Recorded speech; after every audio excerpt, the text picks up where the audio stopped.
We could get everybody to silence your microphones. You can silence your cell phones, please.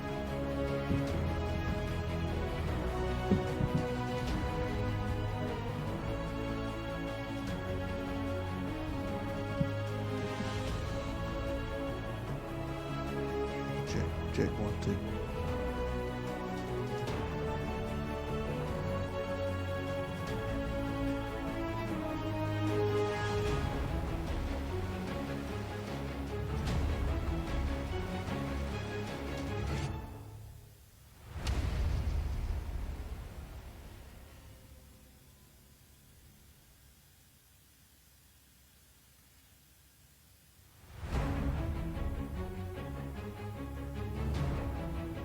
Good morning, everyone. Welcome to the Calhoun County Quarterback Club's 2020 High School Media Day. We're so excited just to be talking about football with the state that the world is in right now.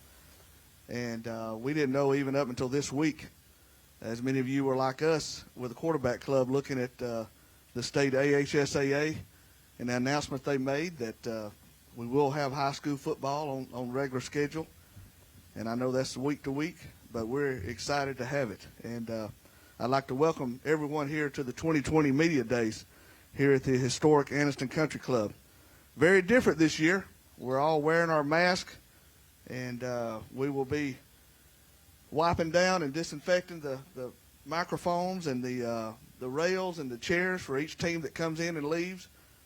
And it's just the world we're in right now, but we're happy to be here talking about high school football. What a historic year last year was in Calhoun County. I never remember a year with so many things on the line, and we had 2 state champions here in Calhoun County in 6A and 4A. We had a state runner-up, and or 6A and 3A, correction, and a state runner-up in 4A, another state semifinalist, and we've got quality coaches here in the area and quality players as well. So the future looks very bright for Calhoun County. I want to take a moment and thank our sponsors, F&M Bank, ERA King Real Estate, Webb Concrete and Building Materials, Anniston Orthopedics, Superior Automotive, and John Lindsay with EHT Security. Without these sponsors, we could not pull this off. And those 6 last year when we went to them to do the inaugural Media Day, they got on board with us, and they were back with us again this year, and we appreciate them. We couldn't do it without them. Also, would like to thank General Manager Stephen Driggers and the staff here at the Anniston Country Club. They make it so easy for us to come in and set up and have a wonderful venue to host this event. And this year with social distancing, we have plenty of room in this ballroom here, this dining area, that we can feel comfortable in what we're doing, but yet bring you a quality production here through the Media Day. I want to take a minute and thank my fellow board members. My name is Danny Shears. I honorably and humbly serve on the board at the Quarterback Club. My fellow board members are Captain this year, Matt Klontz, immediate past Captain Matt Whitaker, Mr. Don Whitlow, Mr. Doug Odell, Mr. Gene Ellison. Those are your 6 Quarterback Club board members, and we've been meeting for months planning this event.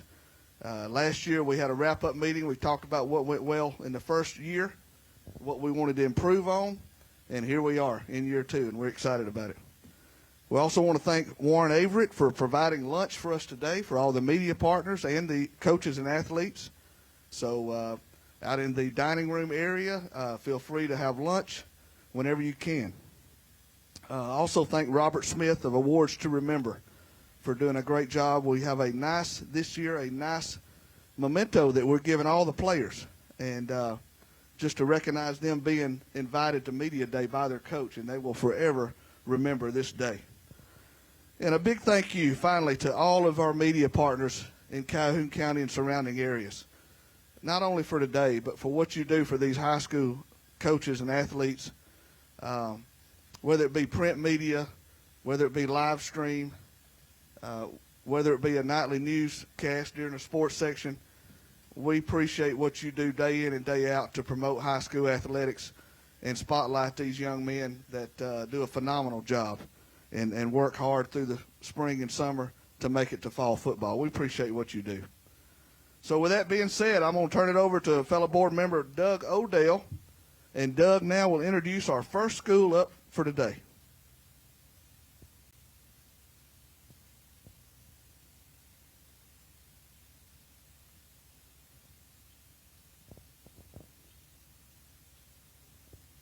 Thank you, Danny, and good morning, everybody.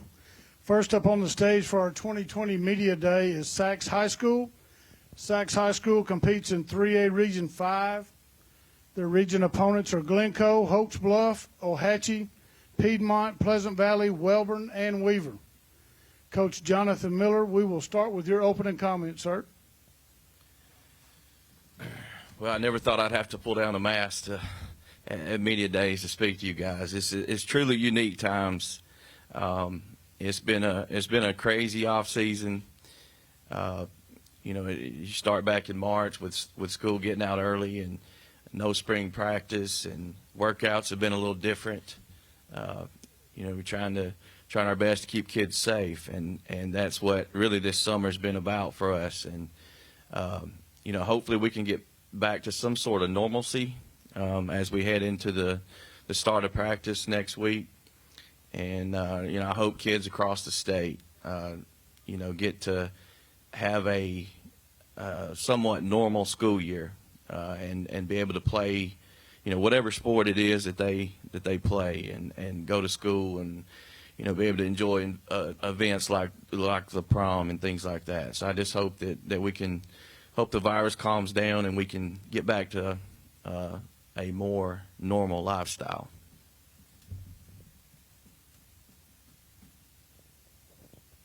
Joe Medley's got the first question. Okay. What we'll do with our media partners is I will hold the mic and you can ask the questions, and I'll move around. Please raise your hand when you have a question. Jonathan, you guys obviously had the positive test earlier this summer. Has everything settled down that way? Have there been any more? And also, your reaction to the AHSAA's decision to start everything on time and the guidance they've given? Well, as far as the positive test we had, that was obviously back in June, and it was an isolated incident. It was not anything that was that happened at a workout or on campus. An athlete, just likely contracted it from a family member. So we were able to, because of the safety measures and things that we had in place, we were able to keep it as an isolated incident. So we're thankful for that. Moving forward, I'm not really surprised that we're going to attempt to play this football season. I think, kids need some sort of normalcy back into their lives. Kids, if we can do it safely, we need to be in school. We need to be, playing sports as long as we can do it safely. And I think, if we're, coaches and administrators and everybody across the state, if we continue to try to follow the protocols and everything that's been put in place, that hopefully we can make it through a season. Coach Miller, we know it's hard to pick out only two players to bring to Media Day. Tell us about the two young men you've got with you today. Trey Bolton is an offensive and defensive lineman for us. He's been a solid player for us for 4 years. He's probably he's our leader up front on the offensive line, defensive line, and looking for a big season out of him. I think he's got the potential to have a breakout year. got to continue to be coachable. And I think Trey's in store for a big season. Rod Elston, I guess to you guys, you're right. This is Rod's first year with us. He's been playing at Donahoe. He came over to Sacs this season. And I think, with what little we've been able to see of him, I think he's going to add something to our skill group. He's a guy that can catch the ball out of the backfield. He's a great guy with the ball in his hands in space. So he adds another dimension, another weapon to us on offense, and we think he's also going to fit in nicely on the defensive side of the ball in the secondary, most likely at safety. So these two guys, hopefully will be leaders for us on and off the field, and also have, big senior seasons.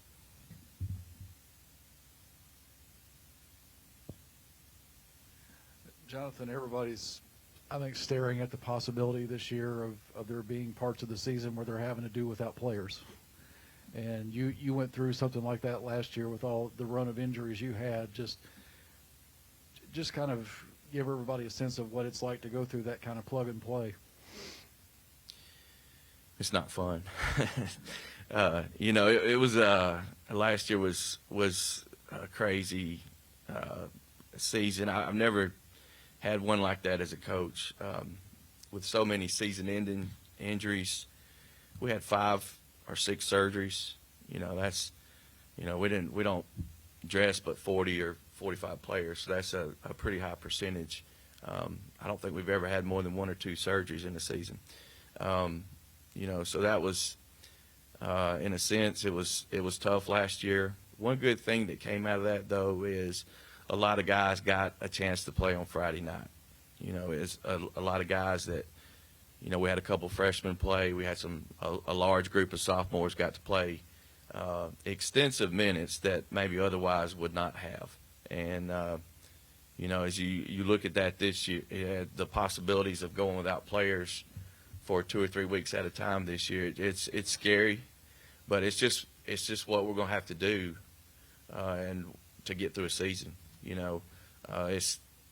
It's going to happen. There'll be cases, amongst athletes. It's going to happen. We just have to deal with it and know that going in. It's going to be part of it, and we just have to manage and get through the best we can. Trey, clearly watching you walk in, you hadn't missed many workouts this summer. Knowing that there was a question and all that, what motivated you to, were you motivated to keep your workouts up and to keep looking forward? And did maybe Coach Miller give you some phone calls and give y'all drills? How did that go about this summer, waiting to know and things like that? Well, Coach Miller actually brought me some weights to my house to work out with, and he made sure he sanitized them first. And I just try to maintain. I go outside. I run a little bit around my block, just stuff I could do to stay in shape and be ready, because I knew we were going to come back. Thank God we were able to.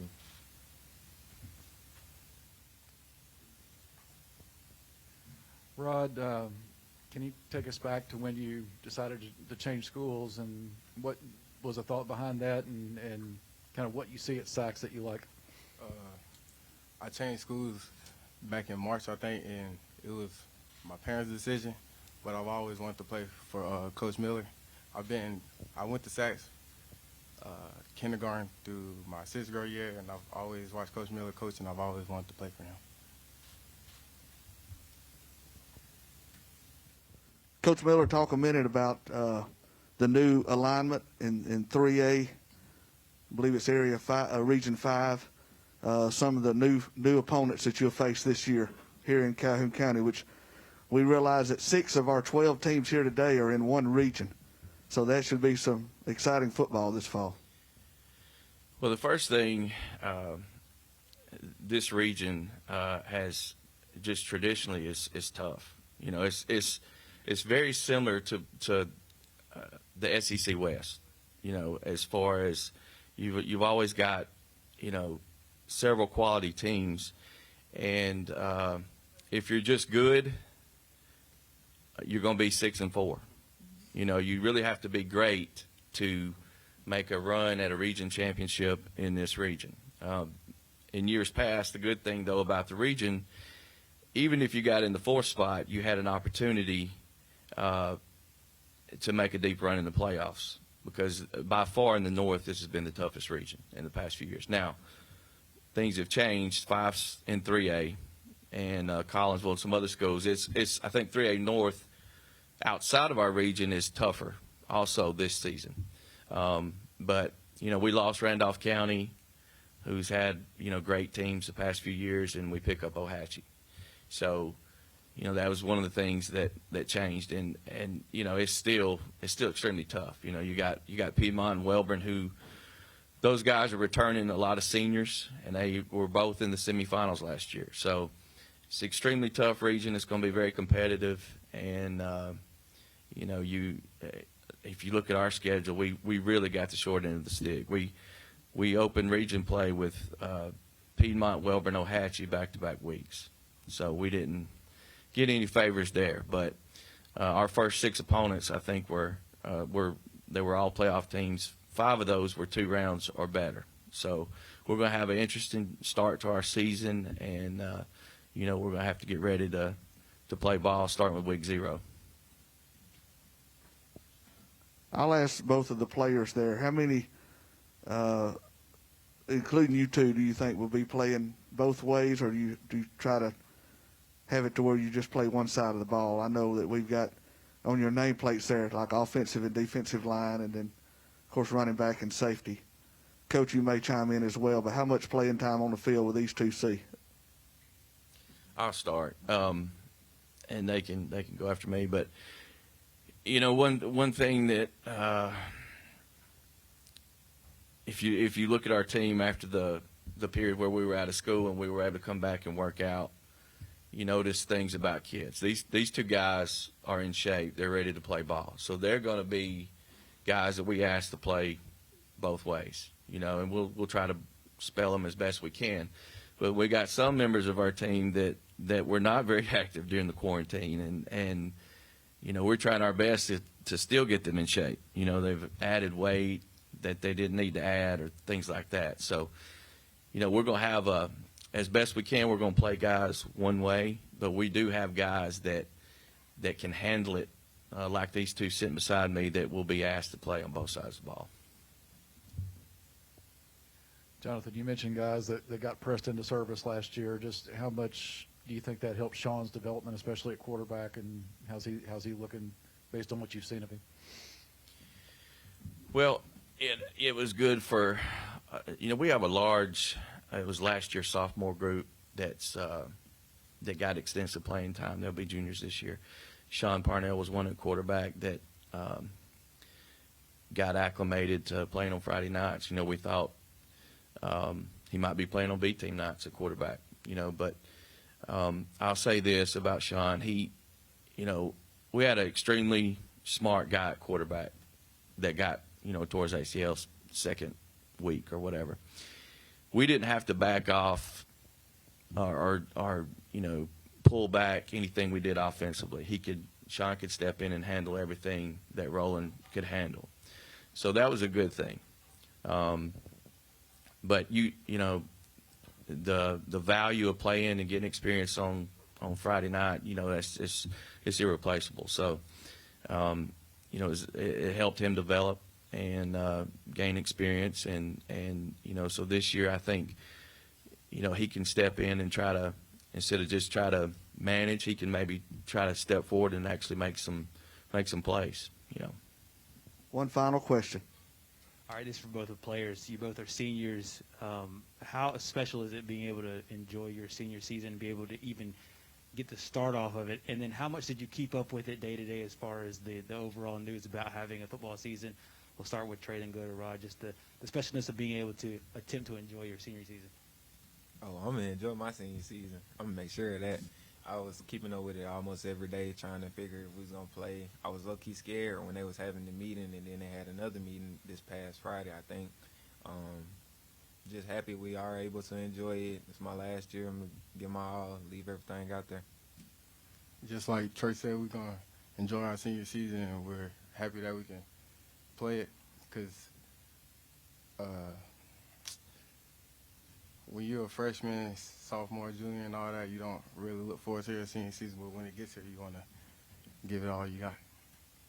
Well said. Coach Miller, any final thoughts from you? I'm excited about the season. I know our kids are excited. We're excited to get out on the field Monday, and you know, I just hope that we can finish, and kids around the state can enjoy, you know, whatever their senior year or whatever, you know, if they're a freshman, whatever. It's, you know, these seasons are so precious. You don't get but 4 of them. So, you know, you don't want to have one taken away from you, you know, for something like this. Very well. Congratulations and good luck this season to Sacs Wildcats. Thank you, Coach. Up next, Oxford High School in 5 minutes.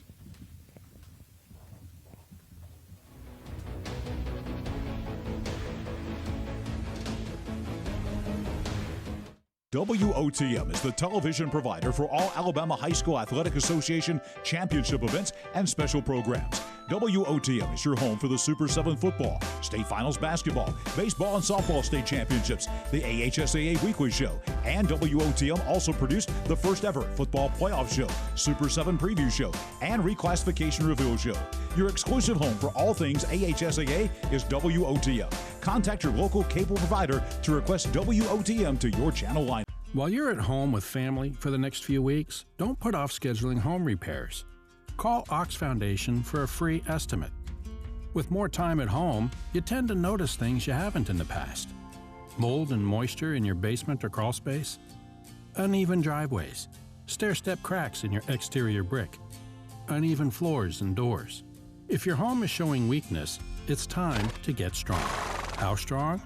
Ox Strong. Stay strong, Alabama. Students learn sportsmanship from us, our coaches, the administration of the school, the parents. That's how we learn sportsmanship.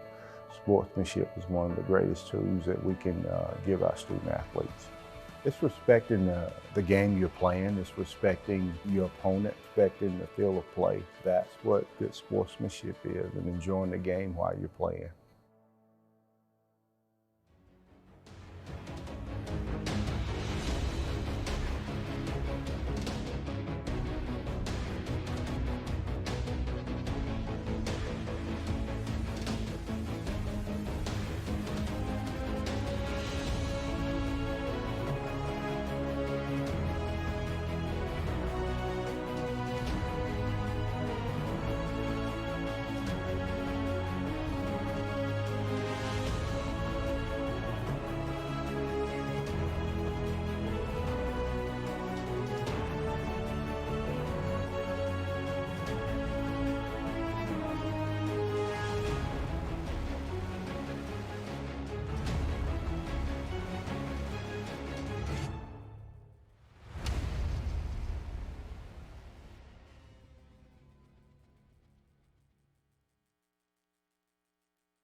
That's right. I feel like I'm shrunk.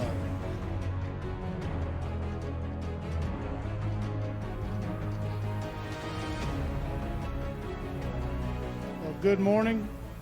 Our next up on the stage for the 2020 Media Day is Oxford High School. Oxford competes in 6A Region 7. Their region opponents are Arab, Fort Payne, Pale City, Scottsboro, Southside, and Springville.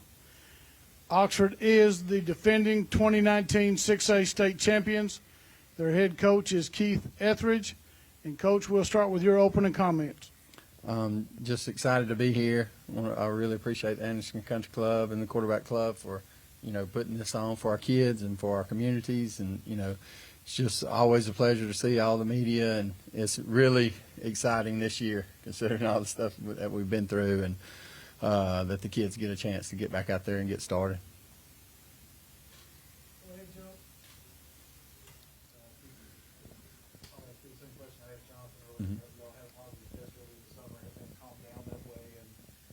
what's your reaction to the guidance that's come from the HSAA, and how practical is all of that? I think it's practical. I think that, you're going to see positive tests about everywhere. I don't think you're going to get any place that's going to be 100%. It's just the way you handle those things, because, kids are going to go home to family members and things like that. And, there may be some situations where you get some positive tests. It's just the way you handle those from here on out. We've done everything that everybody's asked us to do. We quarantined that individual. He did his quarantine, got his negative test. Matter of fact, I want to say multiple negative tests. So it was a situation where that a lot of times it's going to happen. It's going to happen this year. Like everybody said, you're going to lose players during the year that are going to have to quarantine and go through that. So it's going to be a different year, but we get to have the year, and that's what's going to make it special. Question back here. Coach, your non-region games, very, very strong. Thompson, Pleasant Grove, Gadsden City, and Central Phoenix City. As one part to the question, talk about that. And the second thing, you've been in the position of being the hunted, and but your team hasn't. So maybe your players can address that, what it's like to go into the season with that target on their back. Right. Yeah, we do have a real tough non-region schedule. It's kind of hard to get people to play. When you win the state championship, it's hard to get teams to play. And I've always been a guy who I love playing the best teams. I love the competition. I love the Friday night experience that these guys get to have when you play those big games. If you go back and ask any of our guys last year, what's the biggest wins on the schedule? They're going to say the Pensons, the Clays, the Spanish Forts and state championship. So, the big games against the great teams are the ones that you truly remember, and that they'll remember for the rest of their lives. And I think that's the opportunity we want to give these guys. Of course, we're in a new region, so you lose the Pensons, the Clays, and some of the Gardendales, and you lose some of those teams. So we want to replace those type teams with quality teams. We got some good teams in our region, but there's a couple of teams coming up from 5A, and so we want to be ready for the playoffs. So we want to play the best before we get to the playoffs. And I'll let these guys. I truly believe that, and I think that's been my motto since I've started coaching. And and I think it prepares for the playoffs. You play great teams in non-region games. And I'll let them talk about being the hunted now and not being the hunter. Like you said, we know we got the targets on our back, but we also know what it takes to get there. So, and that's just bring your A game, bring your best game every week. So as long as we do what we got to do and take care of business each week, it'll all work itself out. See, me, I love having a target on back because it's motivate me to play harder, work harder, and I love to compete. So it's a go. Question for Trey Higgins. Trey, we know you love baseball and committed to Mississippi State, but what was it like knowing that you had to give up your junior year in baseball once it just got started, and then thinking in the back of your mind, if this happens to football my senior year, it's going to be awfully tough? Tell us about the emotional part of that.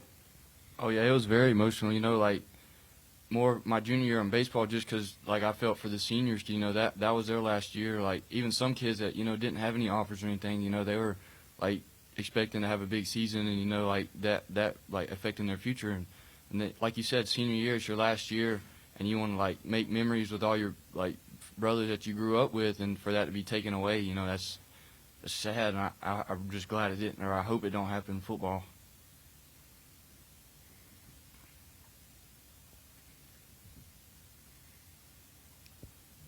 Keith, just looking at the two guys you brought today and knowing what you have coming back, every year is a different calculation. Right. Does the offense take a little different look this year?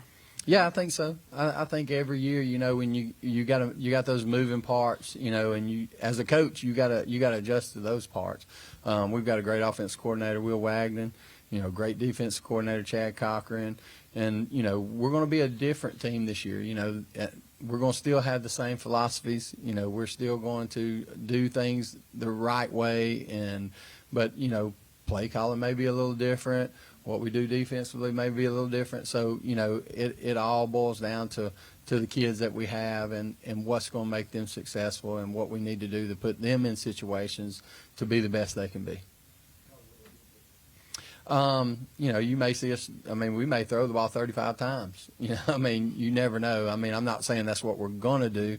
We're just going to take what they give us. You know, we've got some good receivers. You know, of course, Trey's coming back. Trey threw for over 20, right at 2,500 yards last year and 33 touchdowns, 31 touchdowns. So, I mean, and ran for another 1,100 yards. Rock had 1,300 yards receiving. Of course, these two guys are going to touch the ball a lot. You know, we got Keyshawn Ciosi, you know, and a plethora of running backs that are going to touch the ball. So, you know, other receivers, Warren Britt, you know, offensive line-wise, we have Brandon Kirksey, who's, you know, 6'6", 330. We have Braden Joyner, who's, you know, he's going to be a sophomore and already has 11 D1 offers, you know, some SEC offers. So, I mean, we've got a lot of, you know, Kyle Pilkinson's a returning starter up front. You know, we got a lot of guys returning on that offensive side of the ball, and you know, we want to make sure that we spread the ball around. We get the ball to the people who can make plays. We've got some new guys that are out that have really stepped up this offseason and looked real good. A couple of basketball guys who've come out and been very successful already. You know, very athletic, and you know, on the defensive side, you know, we got that whole linebacker crew back. We got half our secondary, of course, the Fagans, you know, Delvon and Traquan. Traquan has picked up LSU, Alabama, some huge offers this summer. So we've got a lot of talent, you know, and, you know, I think it's just the coach's job to make that talent successful when it transitions onto the field. Question back here. Yeah, Keith, Coach Savarese in the press conference yesterday seemed to leave the door kind of open for the playoffs in regards to teams having to forfeit for some possible COVID cases during the year as far as how somebody might or might not get in. Can you clarify that for us a little bit, or are you as confused about it as we are? Well, I think that, you know, Coach Savarese is looking, you know, ahead, and I don't think they want to make anything in concrete right now. Things are changing day to day. So Coach Savarese is a very smart man, and his staff at the Alabama High School Athletic Association, and I think they just want what benefits the kids, you know. And I think that they did a great job of getting together, the council and everybody getting together and making the decisions that they made and doing it with the kids in mind, and also, you know, thinking about getting, you know, football back started on time and other sports back started on time, and do it, you know, the safe way. And you know, I'm pleased that they made that decision. You know, I love being around these guys, and if it would have really been a struggle to watch some of these seniors not get to play their senior year.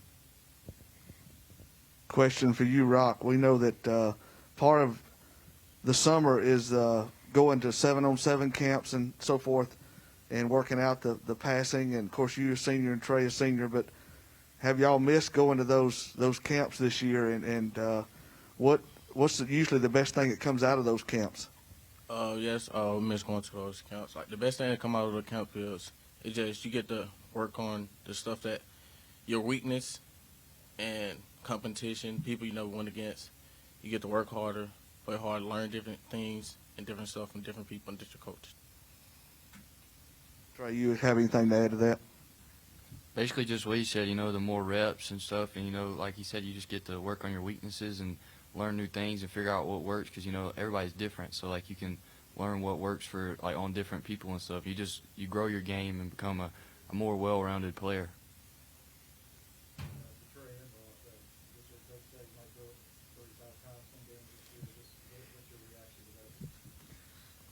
I mean, I'm loving it.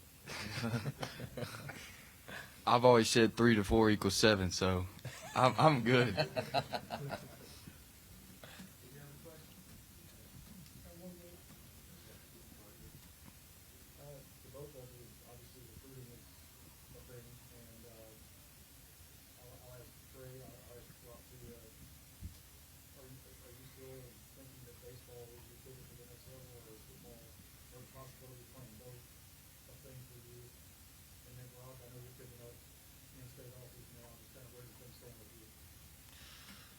I've always said I want to play both as long as I can, but I just believe that God's going to put me where I need to be when I need to be there, so I'm just completely leaving it in His hands. I'm just going to enjoy it all I can and not worry about it. Yes, I'm picking up in-state offers, but, you know, it takes a different type of person to, like, play in-state and out-state. Right now, I'm just looking to play my season and take forth from there.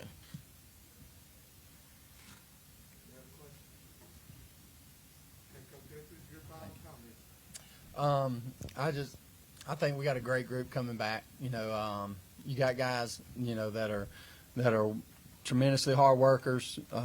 Chance and Holyfield, all those guys on the defensive side, Elston, TT, Dobbins, all those guys are going to be great players for us this year. We got some, we got some guys stepping up. R.J. Taylor's going to be huge for us this year. He'll be a junior defensive end, wide receiver. You got D.D. Davis, who's Tay Davis's brother, who will be playing up front at defensive end for us this year. So, you got some great players who are stepping into some roles that they haven't been in the past, moving some positions. And I'm looking for a huge year this year out of these guys, and I'm excited to be their head football coach and be a part of the Oxford family.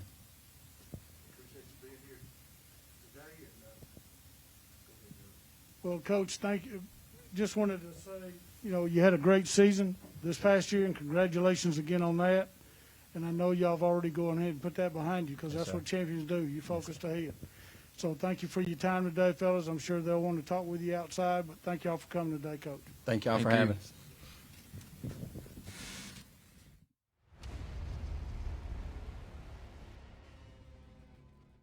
WOTM is the television provider for all Alabama High School Athletic Association championship events and special programs. WOTM is your home for the Super 7 football, state finals basketball, baseball and softball state championships, the AHSAA weekly show, and WOTM also produced the first ever football playoff show, Super 7 preview show, and reclassification reveal show. Your exclusive home for all things AHSAA is WOTM. Contact your local cable provider to request WOTM to your channel line. While you're at home with family for the next few weeks, don't put off scheduling home repairs. Call Ox Foundation for a free estimate. With more time at home, you tend to notice things you haven't in the past. Mold and moisture in your basement or crawl space, uneven driveways, stair-step cracks in your exterior brick, uneven floors and doors. If your home is showing weakness, it's time to get strong. How strong? Ox Strong. Stay strong, Alabama.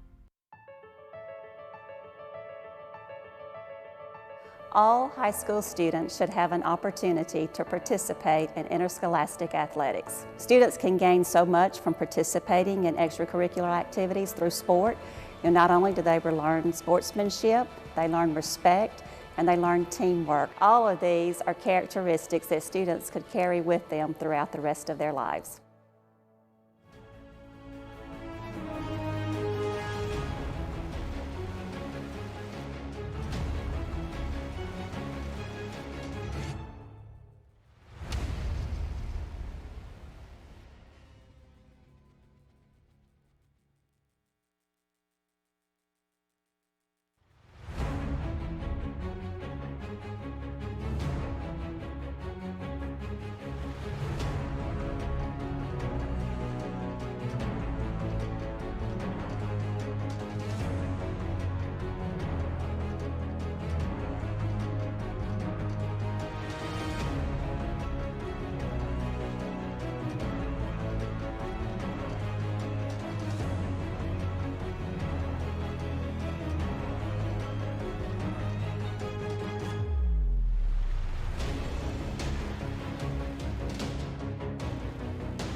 30 seconds until Weaver.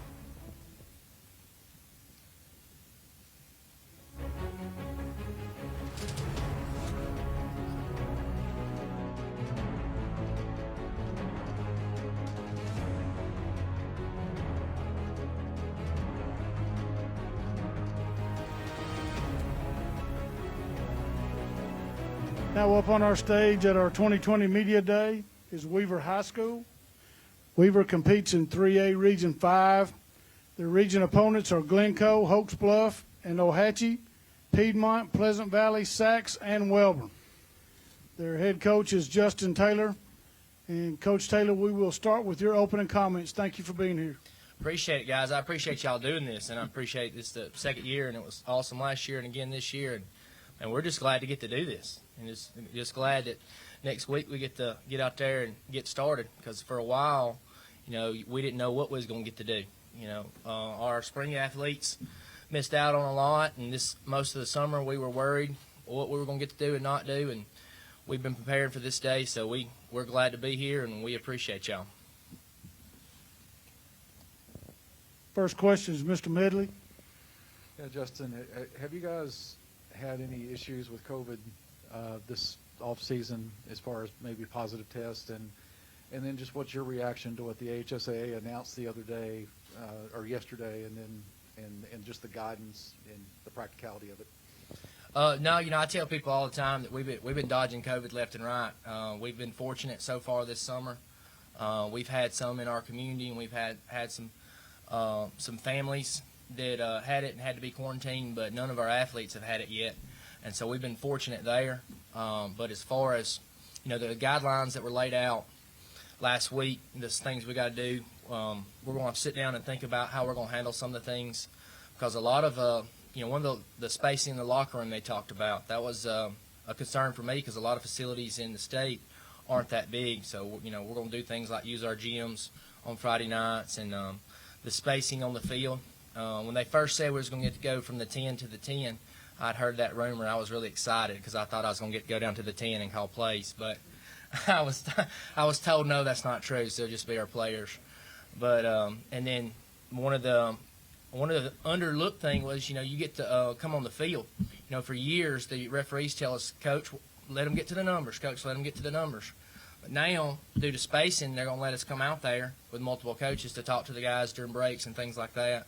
So some of those things I actually think are good, actually better for the sport, and I think we may see at the end when this is all over that we may keep a few of these items, personally, if you ask me. So we're just excited and, making sure that we keep our kids safe and healthy and ready to go.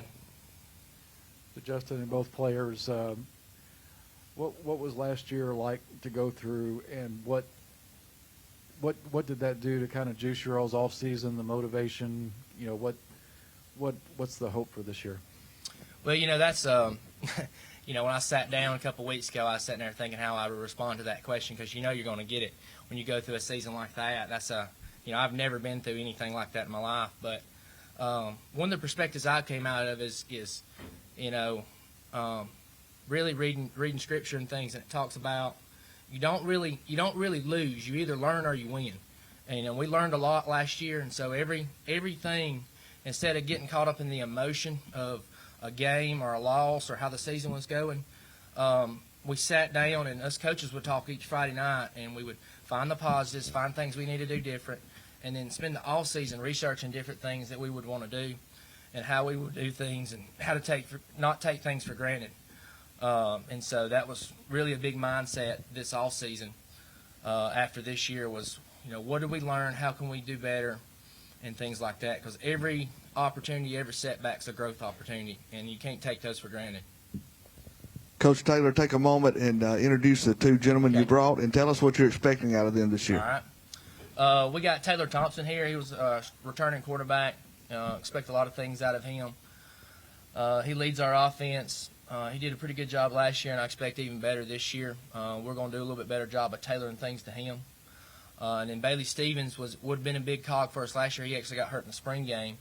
He was one of the injuries we talked about last year, and I believe if he had played, we would have been a little bit better in a couple games last year. And so just having him back is going to be huge.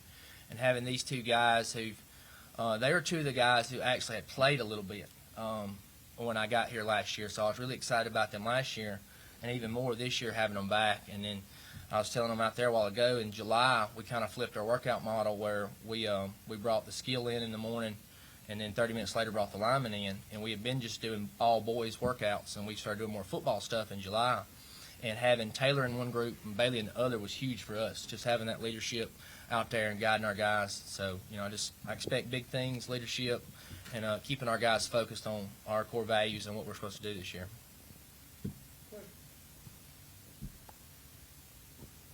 Taylor, having seen what happened in the spring, has that changed your outlook in your senior season? Yes, sir.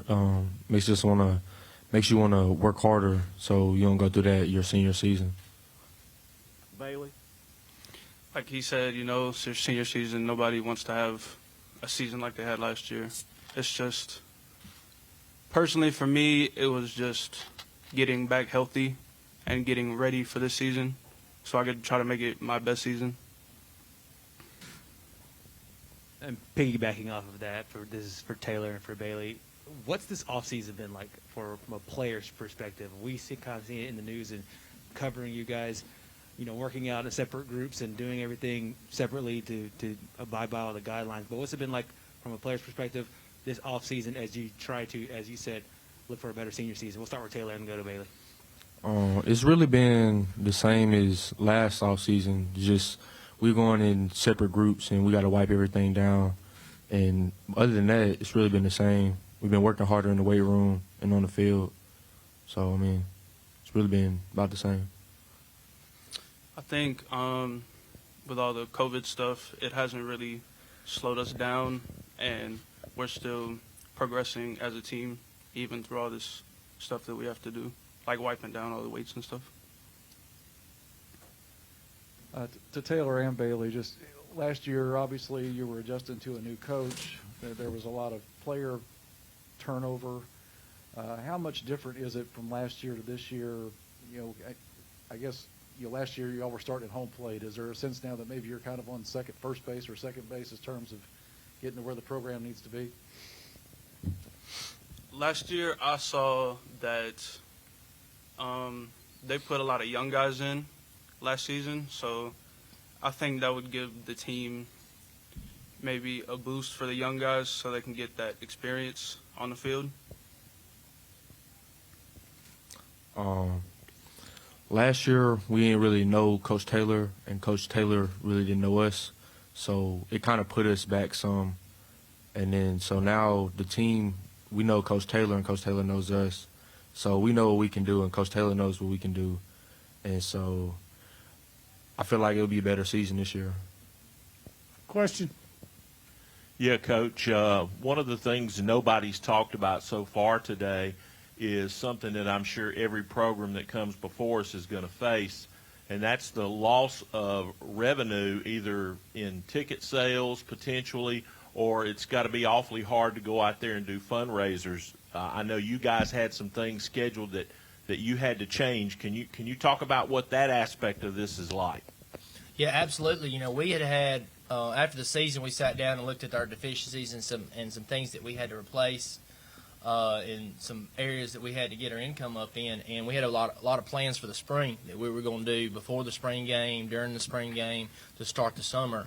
And when the COVID hit, it backed us up, and so we spent all that time trying to figure out how we were going to recover.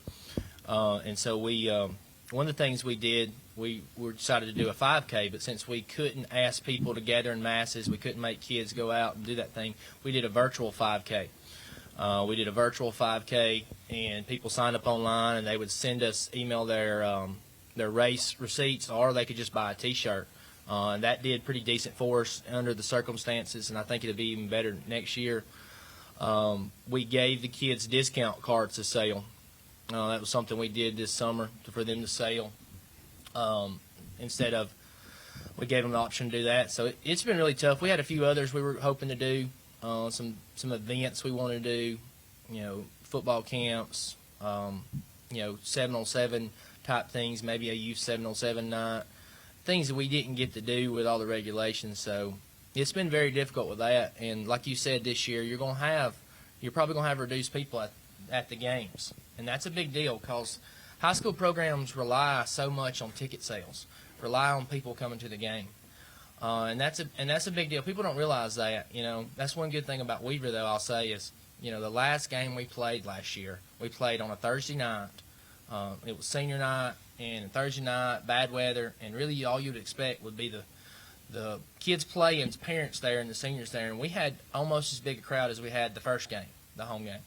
And so that was real good for us last year to realize that despite the season we had support all year.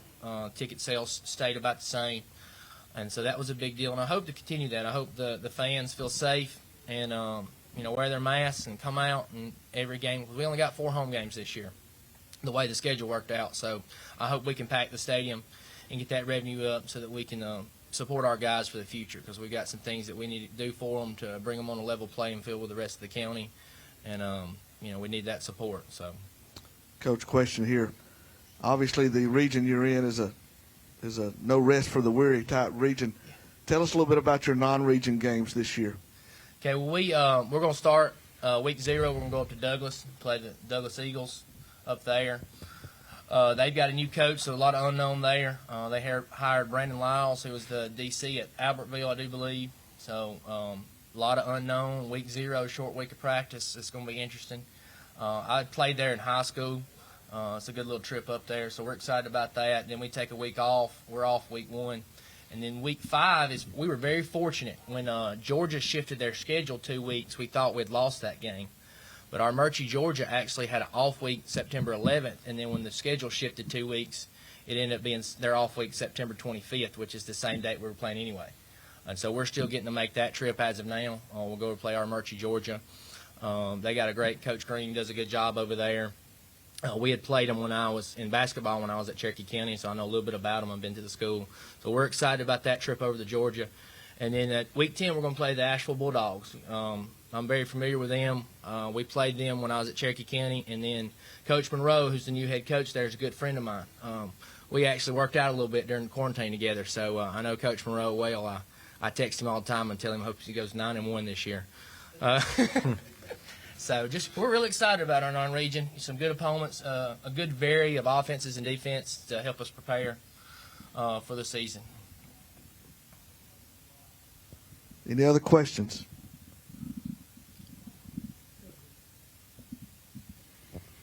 And Justin, obviously you lose Isaiah and Devontae, but who kind of moves to the fore in those ball carrying roles around Taylor this year? We'll have in the backfield. We'll have Peyton Martin and Jaden Sturkey and Jackson Williams will all rotate in at those running back spots. On the outside, we'll have Armani Burton, who's coming back, who can play, and he's looking real good this all season. We've added a couple guys that didn't play last year. We got 2 more sophomores that'll probably play, Jeffrey Miles and Zach Garner. We got Brendan Knight coming back, who does a good job at receiver and DB. As one of our returning starters, so we'll fill those roles and just try to get them the ball in space in different areas. And then, of course, offensive line. We lost Dalton Arnett, but we got Bailey coming back to kind of fill that role, and Brent Parks and some of those other guys coming back. We played so many people last year that it actually going to benefit it this year. It was fun when we would meet coaches, and before the game, us coaches do small talk, and they'd say, "Coach, man, we're young," and I'd laugh at them. Because, we started, we had a 7th grader last year who played 62 snaps versus Piedmont. And after the game, I look on my phone on Facebook, and his mom is wishing him happy birthday for the next day for him turning 13. So he played 62 snaps versus the state champion at 12.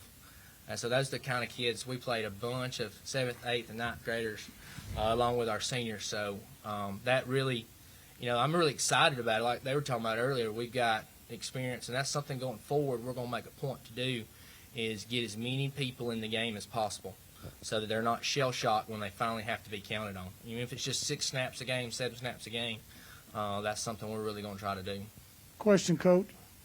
Yeah, Justin, last year during one of your visits to our coaches show on Tuesday nights, you almost cried talking about trying to find a way to get a win with these kids. Can you talk about the emotions that you personally put into this and what it's like to try to turn this corner?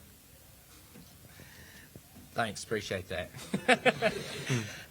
No, it's, we, not just me, but our, my family, our coaches' family, these players' families, we pour our heart into this. This isn't just something we do to check a box to get a check.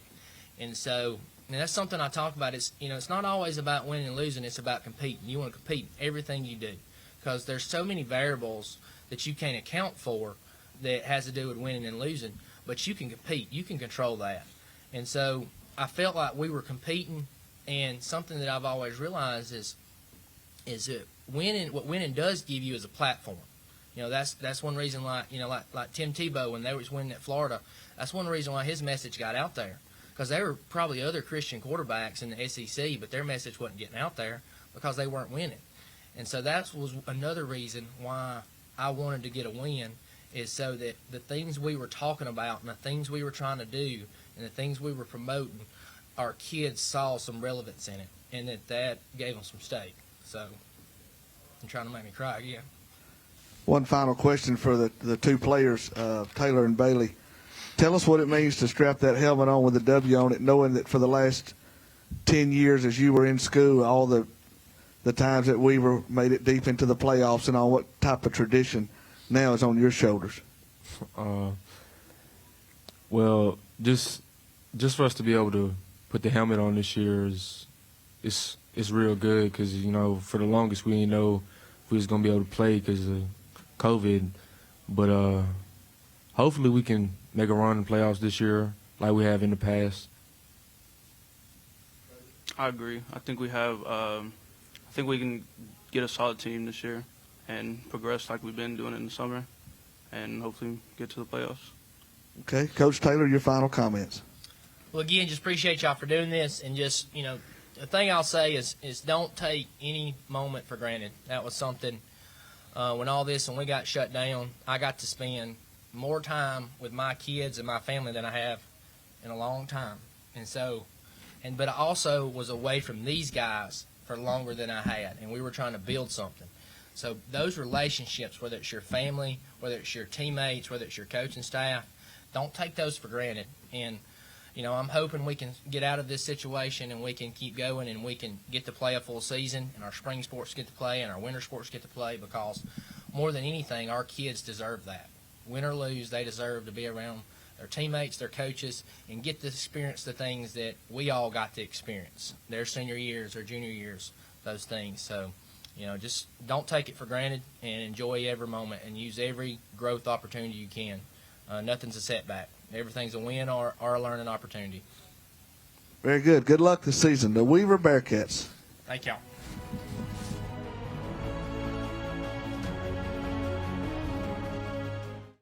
WOTM is the television provider for all Alabama High School Athletic Association championship events and special programs. WOTM is your home for the Super 7 football, state finals basketball, baseball and softball state championships, the AHSAA weekly show, and WOTM also produced the first ever football playoff show, Super 7 preview show, and reclassification reveal show.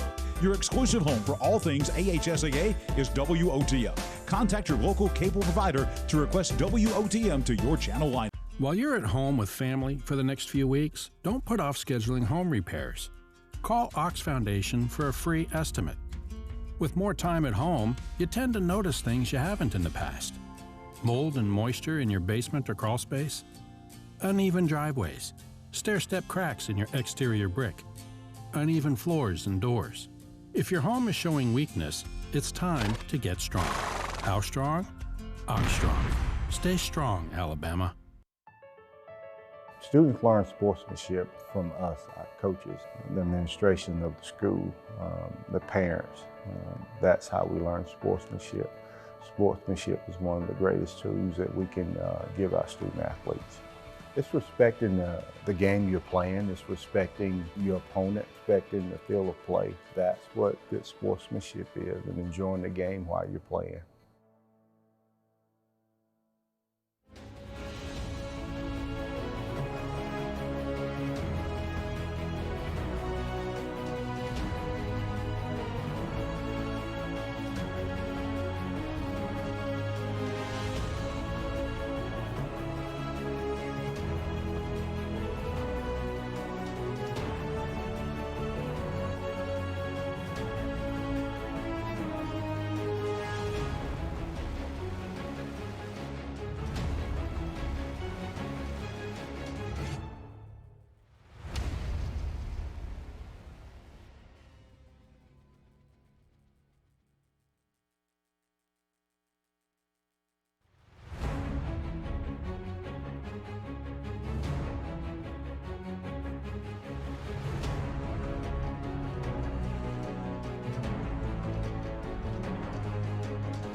Now up on stage at our 2020 Media Day is Alexandria High School. Alexandria competes in 5A Region 6. The region opponents are Center Point, Corner, Hayden, Leeds, Lincoln, Moody, and St. Clair County. Coach Todd Ginn is the head coach, and Coach, we will start with your opening comments. Well, I think it's probably been universally said here today. We were all hoping that we could get this thing going, and now we got a chance to, and, we can't wait.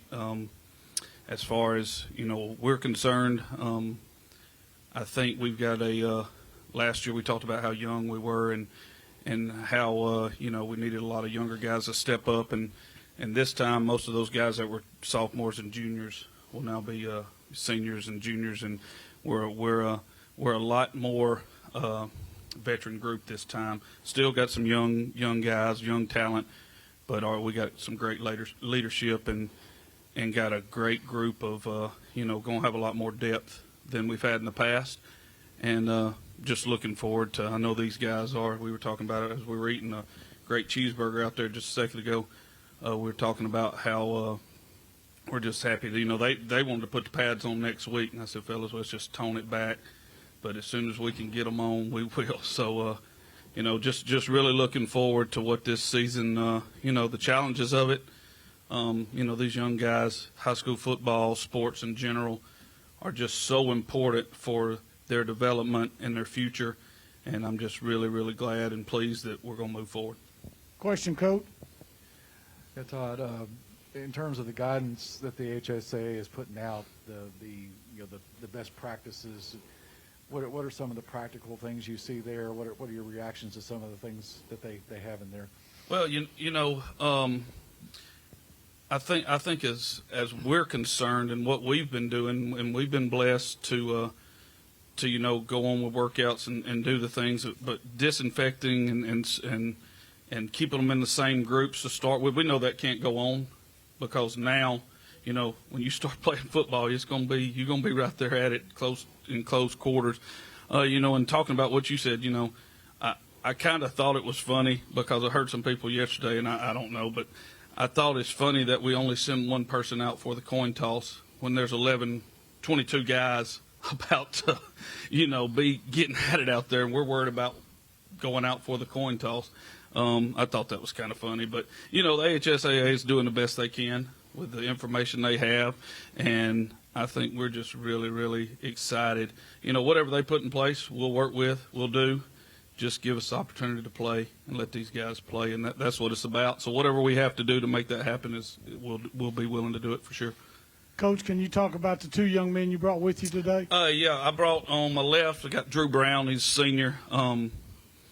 Just a extremely hard worker. Has started on the line, Drew. I don't know. I guess 10 years, haven't you? But he's been there. He's a very, very strong kid. Very, very disciplined kid, high character, just extremely proud of the way he's carried himself and his leadership. And, we tell these guys, we don't shy away from it at all. We tell them there's a lot of pressure on you, and he knows that. I mean, he knows that when we need 2 yards, we come in behind him. And that's just the way it is. And the good thing about Drew is he embraces that and has no problem. He plays the game with a lot of emotion, but he's a guy that you would love for your daughter to date as well. So it's really, really good character kid, but an extremely hard worker. And then on my right, I have Dakari Garrett. Once again, just a guy that has really, really bought in to what we do at Alexandria, and just guys like him. There's one thing about these two guys up here. We have such good senior leadership, and I've only been back at Alexandria for 3 years. This is my third year, but this year, normally I have to sit back and we talk as coaches about who we're going to bring, but this year we actually left it up to the seniors because we have so many good leaders that are seniors this time that we left it up to them. And, these guys, Dakari and Drew, barely won that because, like I said, we have so many quality guys. But that's one thing we're looking at this year is is we have a good leadership, and it's really good that we're going to get to play. But Dakari, he'll play on the line, he'll play in the backfield for us. To be honest, he'll play wherever we want him to play. That's the kind of kid he is. He doesn't care. I think his size will give him a chance to play on the next level. Just these two guys are just unreal character guys, and then that shows in how hard they work, and they're going to be successful on the field this year, I can promise you. Coach got a question there in the front. Yes. Yes, this is for Drew and Dakari. When you're in the 8th, 9th, 10th grade, you don't seem like your senior year is ever going to get there. Now it has, and now that we know we're going to play, and that's behind you, to follow up with Coach Ginn's comments, what have you changed this year being in a leadership role mentally or in front of your other teammates? What have you changed to be a leader? This year, me personally, I try to make sure I work even harder in front of all the younger teammates and even the ones that, even our fellow seniors, because we all got our whole team, like Coach said, all of the seniors are really good leaders. We all have a tight group, good friendship, good brotherhood. So all we got to do really is just keep on working hard and keep buying into what Coach is playing and what he wants us to do. So it's really not really much we have to change because we've always been a tight group and we always had many good leaders. Drew? Like Dakari said, we're a real tight group. And the main thing I've realized that when it's your senior year, you got to change, is that that all the 11th through 9th graders are looking at you. So you got to make sure that you're working harder than everybody else so that they buy in. And if everybody buys in, you got a good chance of having a real good season if everybody buys in. Question. To Dakari and Drew, you've been to the playoffs the last 2 years under Coach Ginn, won a playoff game. What's the next step for this program, and what do you think's out there for you guys this year? Next step for us is what any team really wants is a state championship. We really just want to take every game, one game at a time, win every week. But our ultimate goal is to win a state championship this year. I think the biggest thing is just focus on going 1-0 every week. And if you go 1-0 every week, then you have a good chance of going deep in the playoffs and eventually winning the state championship. And this goes farther than just this year. It's Alexander and total. Another question to the players. What instance last year can you point back to that was maybe gut check time that's making you work even harder this year? Was it the last loss, or was it something particular in a particular game? Last year, there was one game we played that we were playing starters last year, and we actually were winning at first, but then through the game, we may have got a little relaxed, and we started losing our progression, losing our momentum. So we all had to band together and come as a team, and that game really showed me that any team can beat any team. So we all had to buy in after that game, keep on working hard, keep on working, and make sure that never happened again. And also the Etowah game, it really took a toll because we really should have won that game. But after those two games, those are two games that we really got to buy in. We knew we had to buy in more. Drew? I would say the Sardis game, just because we had to fight and won it in overtime, and we fought real hard that game. And the second round loss, just because how close we were to winning that game, and to lose by one, that was real hard. Question. Yeah, Todd, the landscape of your region's changed quite a bit this year. Can you talk about that a little bit? Yeah, quite a bit is probably an understatement. The athleticism that has changed from our region last year to this year is tremendous difference. But like I said, I think we're ready for whatever challenge. That's one thing about these guys. Y'all ask them what their expectations were. If they'd have said anything other than a state championship, then I would have been very disappointed. And y'all say 5A football, y'all are one of the smallest teams in 5A football, but hey, we're Alexandria as well. And, you can't forget about that we expect to win every game. I mean, it doesn't matter what we put out there on the field, we expect to win.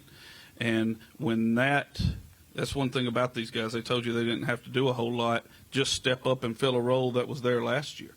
You know, when they talk about the things they have to do as leaders, you know, there's a certain criteria that our community and our fans expect us to play at and be at in certain level.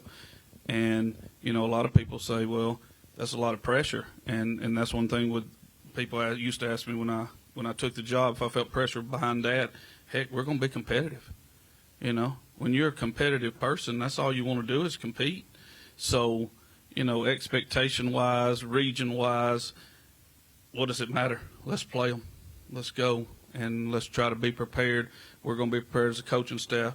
We're going to work these kids extremely hard, and until they make us start playing flag football, when you come to Alexandria, you're going to get hit. And that's just the way it's going to be, and that's the mentality we have, and that's what our fans expect to see. Question, Coach. Hey, Coach, you just mentioned the high expectations going forward for this squad and for yourself. You have the opportunity to put your stamp on the program as the team that secures the 600th win in Valley Cub history. What does that mean to you and to the players and everyone who's come before you? I didn't know that. So, how many we got to win to get there? Three. Maybe we can get three. Maybe we can get three. To answer your question, heck, that's what we were talking about. Everybody before us. That's the pressure that these guys have. Everybody that's ever played before you, being able to look those guys in the eyes and realize, hey, 600 wins, we were a part of that. You know, being able to look the old timers in the eyes that I'm becoming one of now, you know, slowly but surely, but being able to look the old timers in the eyes and them guys come by and respect what these guys are doing and how they're playing. And like I said, I can't say it enough. You hear a lot of times,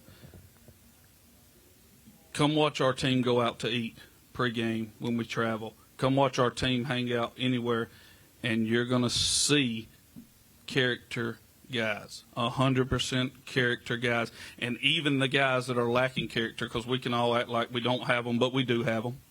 But even the guys that struggle with character, because of the way these guys carry themselves, those guys, that's what I'm talking about. Without football, some of these younger guys would have missed out on that opportunity to build that character that, you know, you have, like I say, you have a lot of people talk, sure, we're going to have, these guys are going to mess up, I'm going to mess up, but character-wise, you come watch us, you ask the ladies out there about their manners just a second ago, and it's not what I do, it's a reflection of our whole school, their parents, the community, the way they're raised.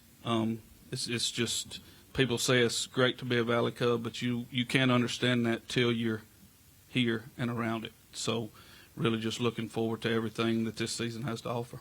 Question, Coach. Todd, obviously a lot of attention on Ronnie. Just kind of how is he handling that at a young stage of his career, and then also what do you expect of him this year? Well, you know, when you talk about Ronnie, you know, the key with Ronnie is these guys will tell you up here, and you can get them in private, you can talk to them wherever. Ronnie is you're not going to outwork him. You're not going to outwork Ronnie Royal. He's a 9th grader, and he's going to work as hard as anybody. So a kid like that makes it easy to pull for. You know, a lot of your superstars and on your teams or whatever, we know these two aren't crazy. They know Ronnie is a great player. I mean, a really great player. But Ronnie is also going to work his tail off. And when a good player works his tail off, because the biggest thing you have with great players is jealousy. Jealousy comes into play. That's the biggest thing you have in a football program in general. Drew not wanting to block for a guy because that guy's constantly talking about himself over and over and over and over and over. You know what I mean? We'd be crazy to say, Dakari's saying, I don't want to make this block this time for somebody because they talk about themselves all the time. Ronnie's not that guy. Ronnie's going to tell you, hey, these guys are why I can do what I can do. And like I said, when a good player works his tail off, it's hard to be jealous of him. Outsiders can be jealous, but insiders know. You know what I mean? Our team knows, just like these guys. Dakari, works his tail off. Drew works his tail off. Therefore, they deserve whatever they get. You know, it's not something that you can be jealous of because they work their tail off. Coach, you mentioned the senior leadership. Yeah. In addition to these two young men, take a moment and mention 3 or 4 names that we need to hear about, leaders on your team. Well, you know, I wish I'd have brought a list because I'm going to forget somebody, but luckily we got good enough guys that they won't hold it on me too bad. You know, other than these two guys come to mind, y'all may have to help me out. Grady Trantham comes to mind. Going to be a great linebacker for us. Works his tail off. Just Jalen Logan, tackle. Been starting at tackle probably as long as Drew has. Chastain. Yeah. Man, you're talking about somebody who has really, really worked his tail off in the weight room and is going to give himself a chance to play. Caleb McCulley, center. I don't know if Caleb was 6'4", 260, I don't know if there'd be a better center in Alabama. I really don't, because of how smart and how well he can do things. We actually were talking about the other day, we usually, you know, at center's a pretty easy position usually in our philosophy, because all you do is block backside a lot in the stuff we do. But we're pulling him. We're doing some things with him just because he's a really, really smart and dedicated kid and works hard. Who else am I missing, fellas? Barnes, Ethan Barnes. Man, can't say enough about Barnes. Started wide receiver last year, tore his ACL. And, you know, from the second he tore his ACL, yeah, he was disappointed. But, man, he was ready to go, and he has worked his tail off. And, you know, just over and over and over again, those guys just, you know, we talked about, you know, Orr, C.J. Orr. Didn't get to play a lot, as much as he probably thought he should have last year, but man, just worked so hard. And that's one thing about these guys. We're talking about going 2 and 3 deep at every position, when usually in the past we've talked about maybe not having one at a position, you know. And that's just, they know the competition's there. They're ready for it. We're ready for it as coaches. That's what I told them. I said, do not, we talk about being in shape and doing a bunch of things. I said, you make sure you're not the reason you don't play. You make sure that you've done everything you can to touch the field, and then inevitably it's our job as coaches to put out there who we think gives us the best opportunity to win games, and then you become the best teammate you can inside of our system. And our guys are so mature, they buy into that so well, and you know, just a great group of guys to be around. Question, Coach? Todd, you got a lot of mileage out of the Wildcat last Yeah. year. Is that going to be the look again this year, or can you do things a different way, I guess, with this group? You know, whatever you want to call it, Wildcat, yeah, snapping the ball to your best playmaker is a good thing. So are we going to do that? Yeah, you bet. You bet we're going to do that. Do we have some other options? Yes. And we had options last year, but, man, I think so many people were surprised by what we were doing that it just worked so well for us to keep doing and keep doing. And, you know, Wesley Wright, people don't really know it, but he can throw the ball around a good bit too. So, and we've got more athletes than we've had in a while. So we've got some things we can do different. Will we do those different? If we snap the ball to Ronnie 50 times and run downhill all night long, we won't do anything different. But will we be prepared to do something different if we need to be? Sure. Let's get some final thoughts from the two players first, and then, Coach, you can close it out. Dakari, Drew? This season really is just what it means to me for as a senior. It's our last time to be an Alexandria Valley Cub. So this year, I know my team's gonna do everything they can to make this the best season for me, and not just for me, but all the seniors. Because, like I said earlier, we have a tight group of players, from our seniors to our 8th graders, 7th graders, all the junior high players. We all are really close, and we share brotherhood. So I'm sure this year is going to be the best year I've ever had. Just knowing that this is the last year you'll get to play with the same 15 to 20 players that you've played with since kindergarten, 1st grade, it's going to make you work harder. And just being able to play this year and having a chance to do something with the same 15, 20 guys you've been playing with since kindergarten, first grade is just a big deal to me. And then in closing for us, with me, I think, you know, the biggest thing when we talk about our schedule, we start off with Jacksonville, and then we play Center Point. You know, are we mature enough? Sure, we want to be 2-0. You know, after those first two games, we want to be 2-0. Are we mature enough if we're 0-2, 1-1, to still do what we know we need to do? And I can go ahead and tell you the answer, of course, is yes. We start off 0-2. You may hear a lot of people say, well, they're not this, they're not that, they're not this. Come week 10, we'll be there. We'll be there. So just we'll continue to get better every week. And like I said, Drew said it best. I like that, Drew. 1-0 every week. It sounds pretty daggum good to me.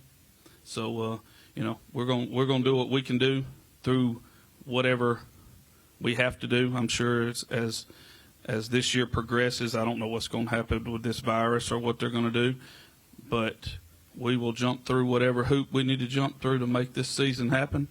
And I can promise you we will be in shape when we do get a chance to play. Very good. Good luck on the season. Alexandria Valley Cubs. Thank you, guys. Up next.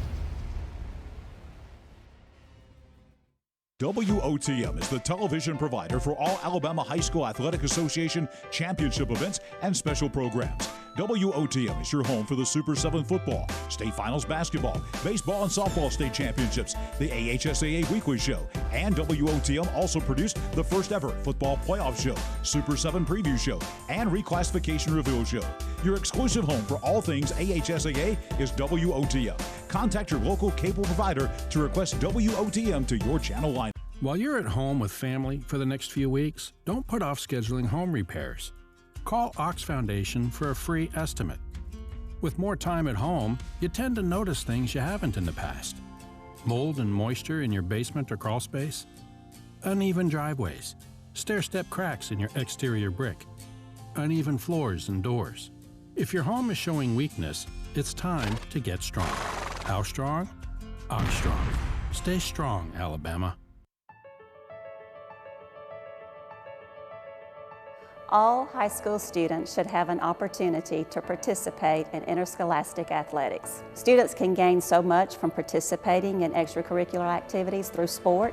Not only do they learn sportsmanship, they learn respect, and they learn teamwork. All of these are characteristics that students could carry with them throughout the rest of their lives.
This is good.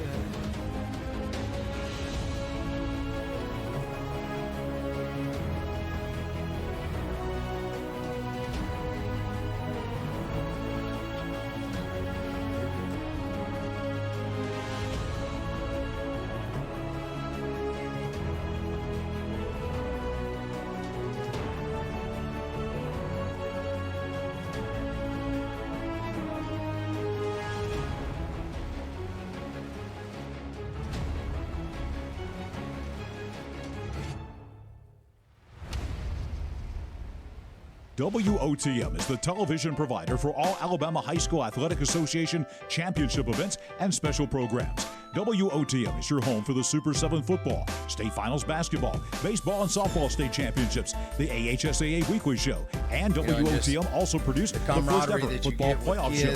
Super. I know that these two are so excited. I was able to bring Caleb Ramsey, starting inside linebacker last year, and then Justin Winningham, who plays tight end and strong safety. And so us as coaches, when we picked who was going to come, these two guys right here have really went out of their way to make sure that they're at each workout that we've had this summer. I don't think either one of them's missed a workout.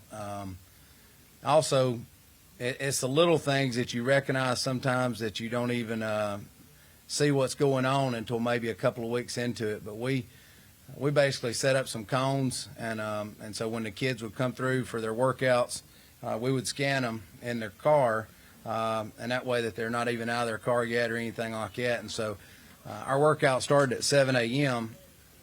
We didn't start scanning until 6:40. So Caleb would get ticked if somebody was the first one at the cone to get scanned in. So he started getting there about 6:15 to wait to be the first kid to get scanned in. And so some of the kids would, hey, who's going to try to beat Caleb there today to try to get in there? And so it's just the accountability of being there and the teammates recognizing that. And to me, that goes a long way as a coach, that it matters for the kids to compete at everything they do. So, we appreciate y'all for having this event. I love these events like this because you get to brag on your kids, you get to brag on your community, and you get to brag on football. Question, Coach. And Jonathan, kind of what's your reaction to what the HSA announced yesterday, and then too just the new guidelines they put out? Just what do you see there from a practical standpoint and how that all works out?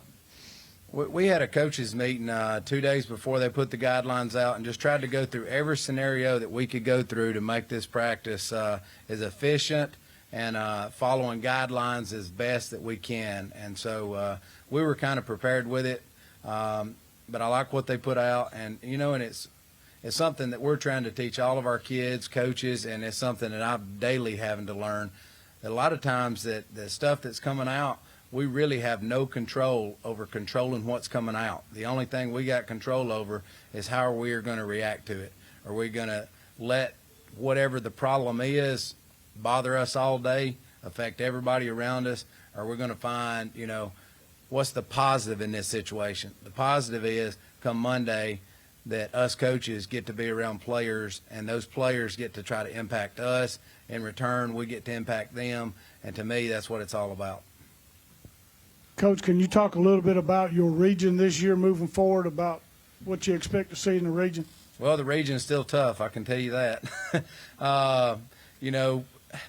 Ohatchee's coming in, and Hoax Bluff's coming in.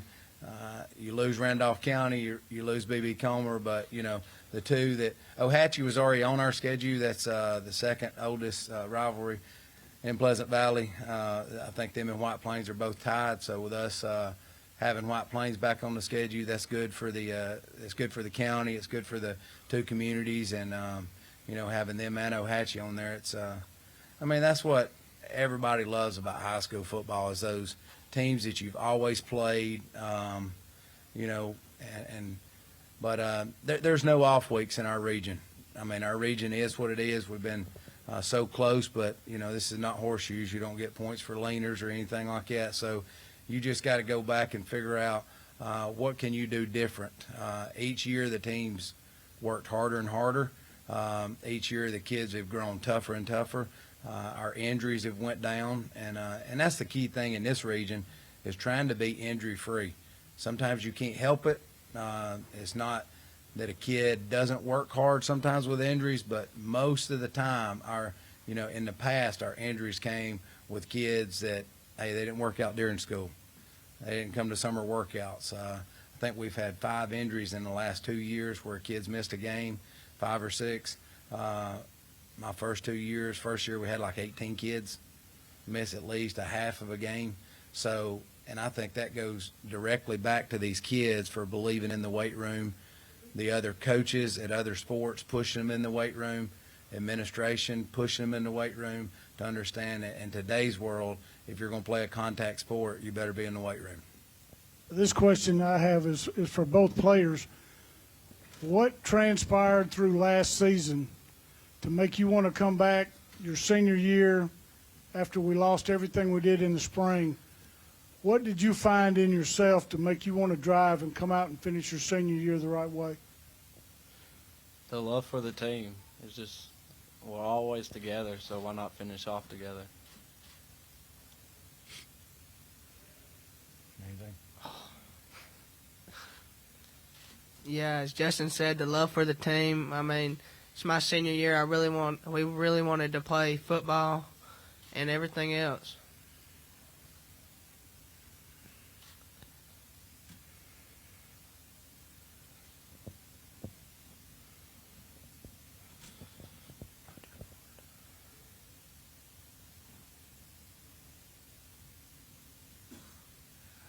To Caleb and Justin, obviously last year there was a lot of talk about, getting over that playoff hurdle.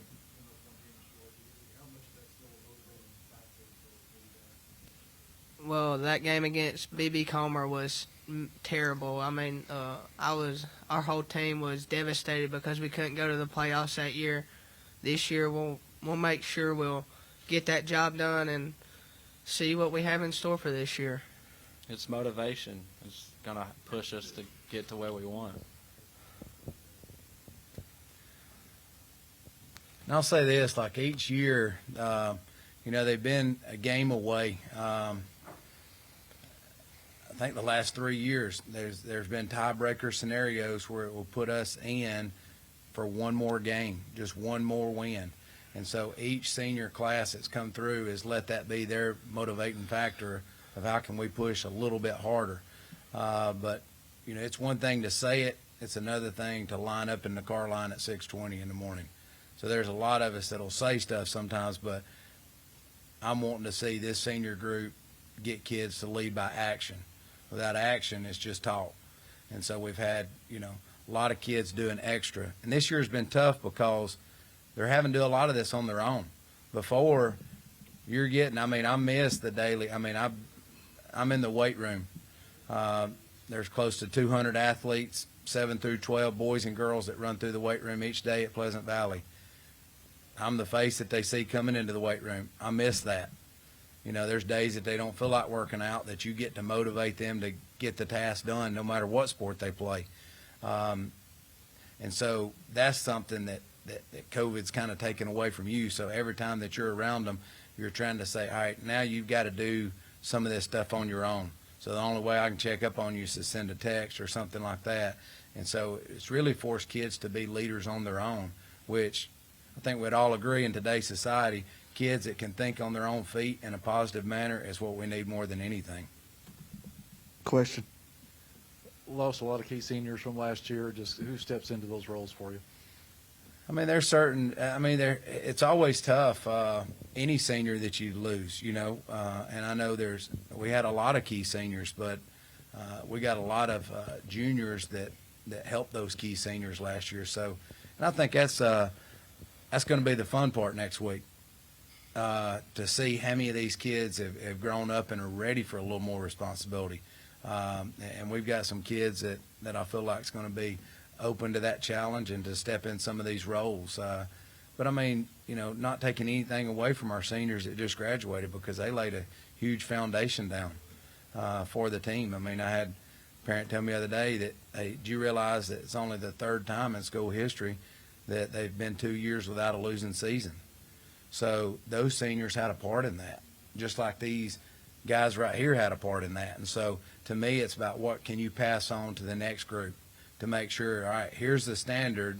Not only is this a standard, but how can we make the standard a little higher each year? And so I think that's what each year, each class has tried to do, that, try to make the standard higher. That, we're not happy with 5-5. If I get happy with 5-5, I'd soon turn my whistle in. So we've got to keep building from that. This is a question for Justin and Caleb.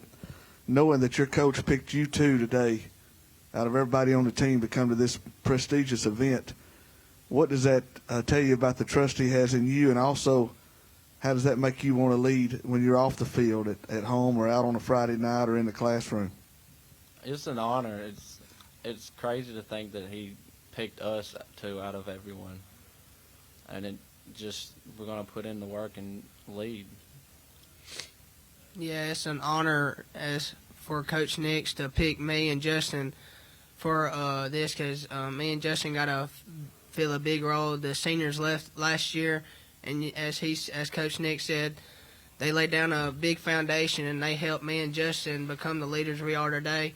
Me getting there at 6:20 in the morning was just because the seniors last year, they told me, if you want it, just go get it. Me and Justin are up there almost every day, early as can be. Caleb, as a senior linebacker this year, what kind of goals do you set for yourself on a weekly or a game basis? Do you try to have so many tackles a game or anything, and then if you hit that, you feel like you've done it? What kind of goals do you set? And then I'll ask Justin the same thing. To be honest with you, it's an easy thing to say. My goal is to win every single game. Win. That's what I want to do. I don't worry about the tackles or anything. I just want us as a family and us as a team to win. Get the job done. That's exactly how I feel. We just need to win, and that's our one goal. Any other questions? Yes. This is for Coach Nix. Coach, I asked Coach Etheridge earlier when we watched Coach Savarese yesterday, it seemed like if we get to a point to where there's games that are going to be forfeited, that the AHSAA has kind of left the door open for them to possibly even step in and seed the playoffs or something along those lines. Do you have any clarity on that at this point? I do not. It just seemed like to me, listening to it, that you better take each day as an opportunity to be around your kids and play football, because none of us knows what tomorrow holds. Guidelines and regulations change by the minute. It's almost like buying a new laptop at Best Buy. A month later, the laptop you bought's obsolete. So we just got to keep checking, and every day that you get to be around these kids, just, treat it like it's the last. And I think that's a good way for all of us to try to, push each day, because you can worry and you can sit here and make plan after plan, but your plan very well could change at the drop of a hat. Talk about your non-region opponents this year that we may not be familiar with. We know what kind of region you play in. And then after that, we'll have some final statements from all three of you. All right, our three non-region this year is Donahoe and West End and White Plains. White Plains we haven't been able to match up with lately, but that's at the end of the season. Both of us talked about in the future trying to move that game to earlier in the season. And then Donahoe's a new one. It just happened to be that the week 0, a couple of years we were able to play 5 games and have that break at week 5, and I really feel like that helped us because the region is so brutal, so it's a little more important to do, instead of doing a fall jamboree. We've always done a fall jamboree with Hoax Bluff in the past. We played a quarter of junior high, a quarter of JV, and a quarter of varsity. And me and Coach Rob both were just, if the kids get in there and get 2 series apiece, that's fine. Because the last thing you want to do is get a kid injured in a fall jamboree in a game that really doesn't matter. But it does matter to the kids, because you're putting a helmet on, you're putting a mouthpiece in, and every time they do that, it should matter. So I'm kind of excited that we're going 5 straight games, and then you've got that week if you need recovery to kind of freshen up. And it helped us then, because that week we really worked like it was the first week of football and did a lot of fundamentals and things like that. So that kind of helped us on that. And then we kept West End on the schedule as a non-region, so that's our 3 non-regions. Let's close it out. We'll ask the players first to just kind of tell us what you're expecting for this year and any final thoughts you may have. I'm really expecting us to be good this year. I'm not going to sugarcoat it or anything. Whatever happens, happens. It's a big adversity to have to go through, and we'll just see how we come out. Coach Nix, your final comments. Yeah, I'd just like to thank y'all for making this event possible for these kids. I appreciate the leadership on some of the questions you asked these kids, for these kids to think about. For each kid that comes today to think about, why did your coach choose you? I mean, that was a good question for them to take home. How can you let that impact the rest of your team? But we appreciate y'all doing this. It's a great event, and I know it's going to carry on. So thank y'all and for supporting us and bringing us here. Thank you. Good luck, Pleasant Valley Raiders, coming up this fall.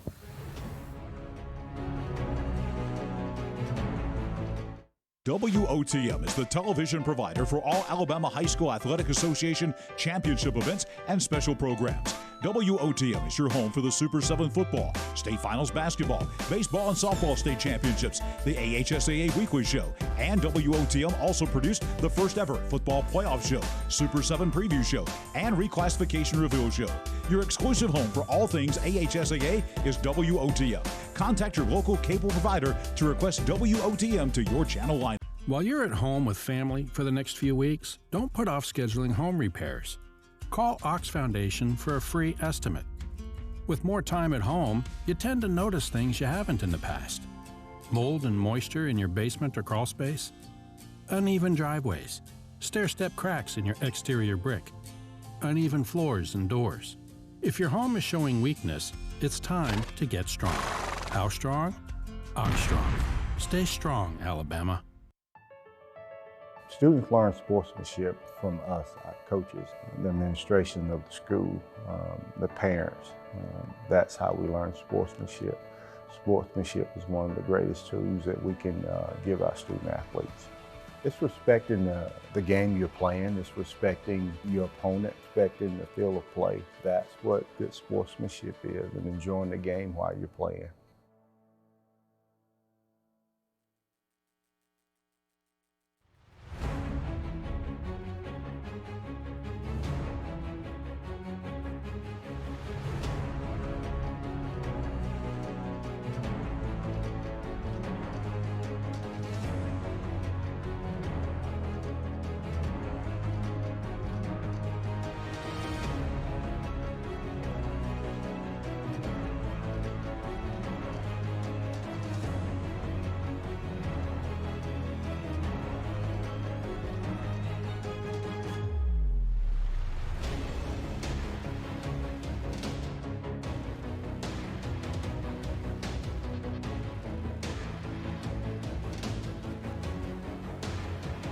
Steve Hayes for 50 years of dedicated service officiating high school football, dated July the 24th, 2020. And then we've also got a beautiful bouquet of flowers for his loving wife, Virginia. And any official will tell you that if they don't have somebody supporting that at home, they won't make it 50 years. Is that right, Steve? You got that right. She has really been good about that. Take just a moment and tell us, why does a guy commit to getting out in the cold, the rain, being called every name in the book from the stands, and then when you get home at 11:30, you still got to take the trash out because you forgot to do it before you left? Why does a guy do that for 50 years?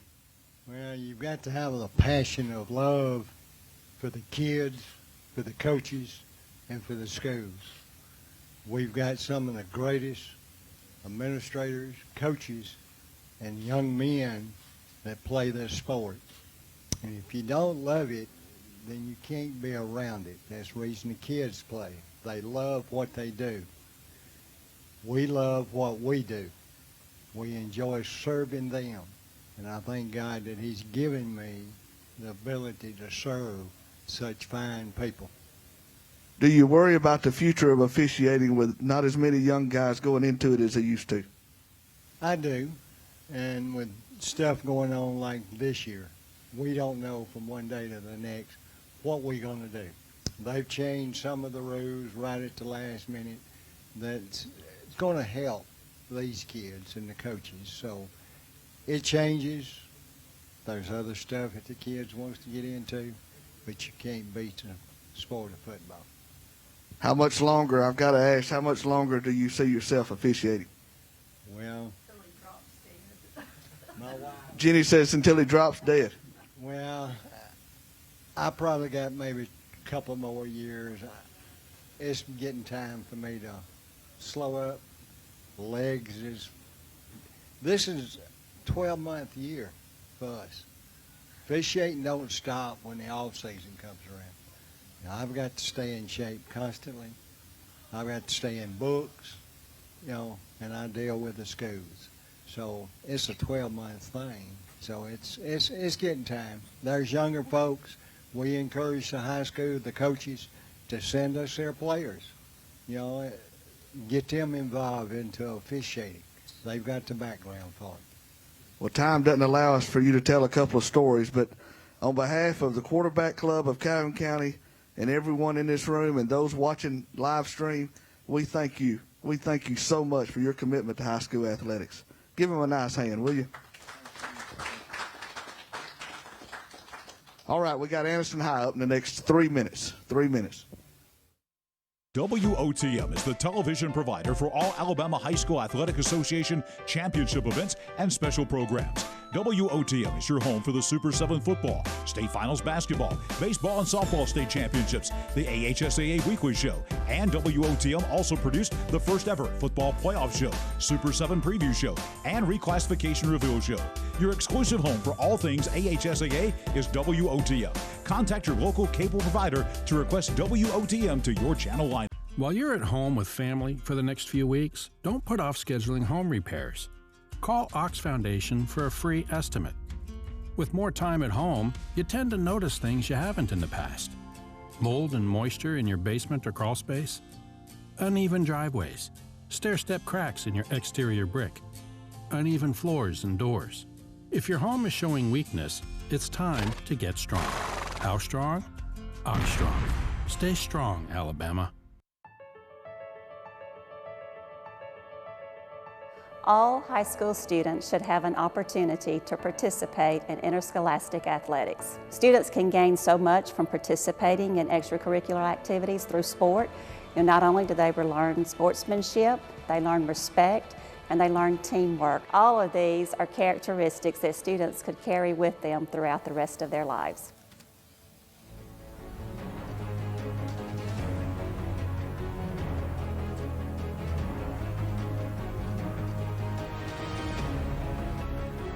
Now up on the stage at 2020 Media Day is Anniston High School.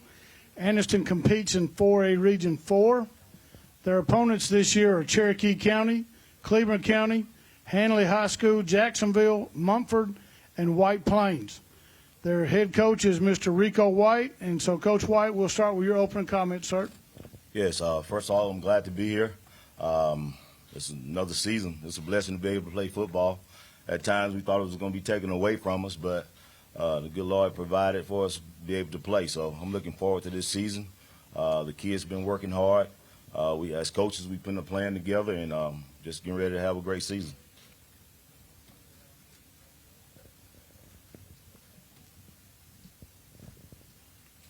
First question. Rico, just what was your reaction to what the HSAA announced, and in particular some of the guidelines that just the practical machinations of it? Just what are your thoughts about all that? Man, once they released that we could play, I think I went outside and just got the water hose and started shooting it up in the air. Just, elated. That's what we do. We football guys. We love football, and to just think it's going to be taken away, that's tough. But all year long we've been following the guidelines that they provided, so that's nothing new. It's very tedious, time-consuming, but you must do it. The same way we love football, we got to love living. So we do that and do things the right way. Coach, you want to talk about who you brought with you today and why? Yes, sir. To my right here is Raquez McEldry. He's a sophomore. He started as a freshman as offensive tackle. He has several offers. He's been offered by South Carolina and some more SEC schools. So he's having a great year so far. And right here to my left is Devin Holder. He played receivers for us last year. And I'm looking forward to big things from him this year. Question, Coach. Coach, reclassification, realignment throws 4A Region 4 in the South. Two of the teams are going to end up with some hefty travel plans in that first week of the playoffs.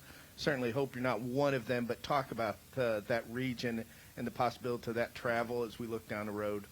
Well, first off, the region, to me, it got tougher. They took Asheville and they took Holt's Bluff out this region. You know, all year, the last 2 years, we had to play against Meade, Darren Meade at Holt's Bluff, and he's finally graduated, and here we go. you bring Hanley and you bring Mumford in. Those are great programs. We got great tradition. We got our hands full, but I tell you what, we plan to be at home. We plan to be at home in the first round because going south is a long way from here. So, but we're looking forward to the challenges.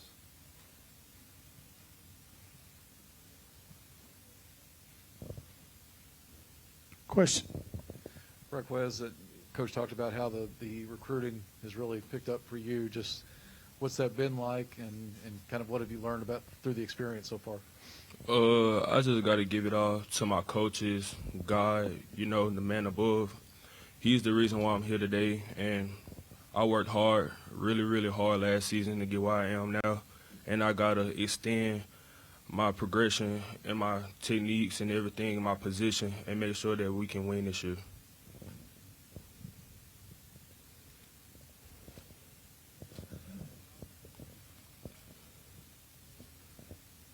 All right, this is for Coach White.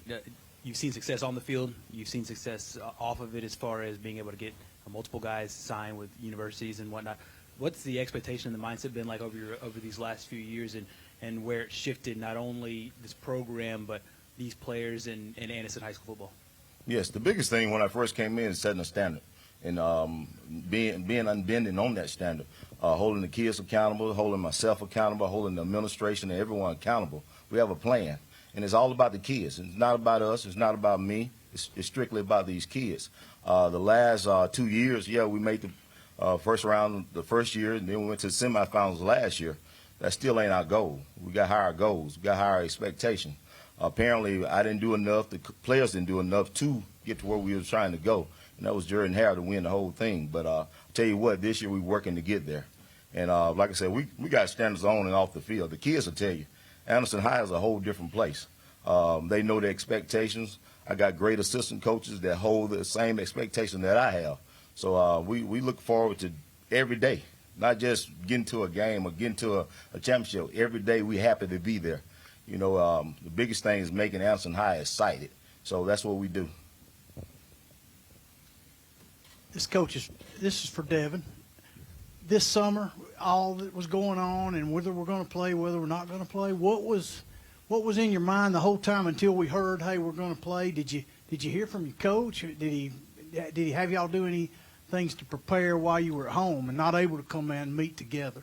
Just staying clean was our main focus. We came in, worked out, sprayed down everything. We were just staying clean. That was our main focus.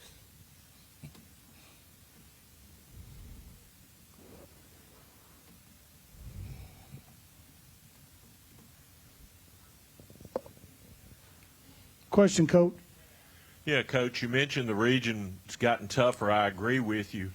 It handicapped the region for us a little bit. I mean, you know, it seems to me that the top four spots are going to be pretty even, and you're not going to be able to stumble too much. Absolutely. I mean, when you say handicap, it's not handicap. That region is tough. I tell you what, moving Hanley and Mumford in didn't help at all. But it's good football. We're looking forward. And I can't say I can predict who's going to do what. But I tell you what, we plan to be in the mix. And we're excited about it. Like I said, my kids done worked, and we believe in you reap what you sow. So we done put the work in, and we're looking forward to it. Question, Coach. Rico obviously lost a lot of production from last year on offense. Just who steps into those roles, you know, for AJ, Tony, you know, quarterback? Just take us through that. Well, this year we're returning 5 starters on offense and 2 starters on defense, which, you know, we was young last year. I'll be honest with you, we started 3 freshmen last year on the offensive line, which that's going to really help us this year. I'm one of the coaches. I don't believe in playing you got to be a senior or a junior. I play the best players. And as long as you understand what the standard is and you get out there and perform, you'll be okay. But the biggest thing, we have a plan, and follow the plan, follow the system, and buy into what we got going on, and you have success. But overall, we lost some guys, but hey, we're not worried about that. We moving forward. Question, Coach. Coach, I think you opened with Welburn. It's a series that hasn't been played since 1999. Ask the players, what's your thoughts about playing Welburn and getting that series restarted? Well, as far as me personally, I think it's great. I wish we could play the Welburns, the Sacks, the Oxford. You know, that's these games, they mean so much to the community. It means so much to Anderson and ourselves. I mean, hopefully one day we can make it all a big classic, go to Jacksonville, and everybody play. It'll be great. But playing Welburn, Coach Smith, I know him well. He's a great guy, and I look forward to it. I think it'll be a great game, especially kicking the season off. Our fans been talking to us about it. They excited, and they were surprised we was able to get that game scheduled. But, hey, that's when the region shift, it was the opportunity to put those type of games in. So we did, and Coach Smith agreed, and we're looking forward to it.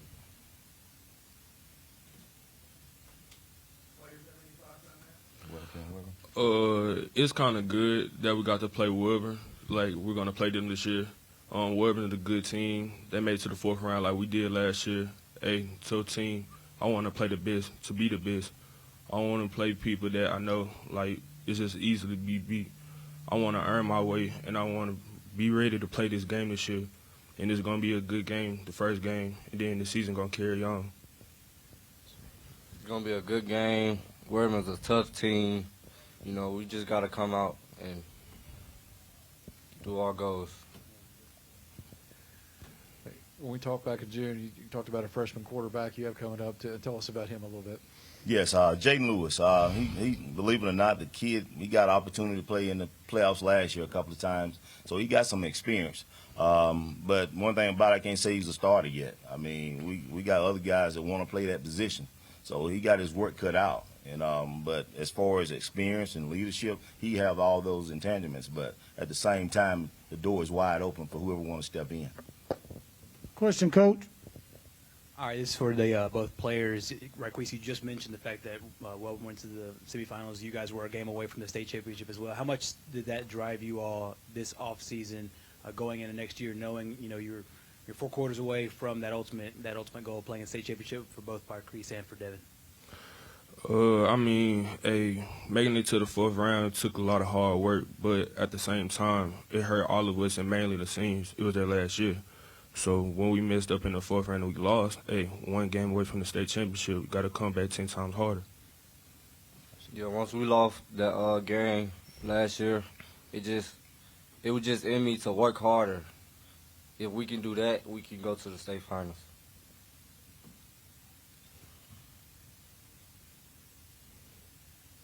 Coach, at this time I would like to open up for each player to make some final remarks, and then yourself at the end.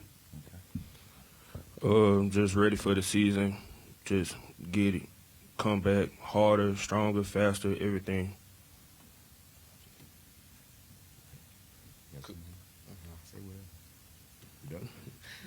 Well, I tell you what, he don't have nothing to say. But guys, we're looking forward to the season. Hey, it's great to be able to play football. We just want everybody to stay safe and healthy, and hey, go Dogs. Thank you so much, Coach. Anniston High School.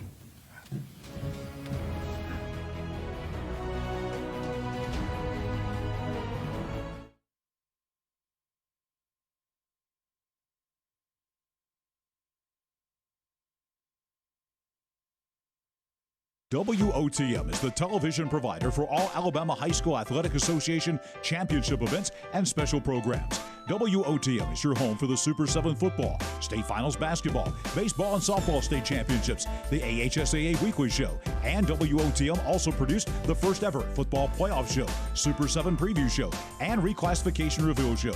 Your exclusive home for all things AHSAA is WOTM. Contact your local cable provider to request WOTM to your channel line. While you're at home with family for the next few weeks, don't put off scheduling home repairs. Call Ox Foundation for a free estimate. With more time at home, you tend to notice things you haven't in the past. Mold and moisture in your basement or crawl space, uneven driveways, stair-step cracks in your exterior brick, uneven floors and doors. If your home is showing weakness, it's time to get strong. How strong? Strong. Stay strong, Alabama. Students learn sportsmanship from us, our coaches, the administration of the school, the parents.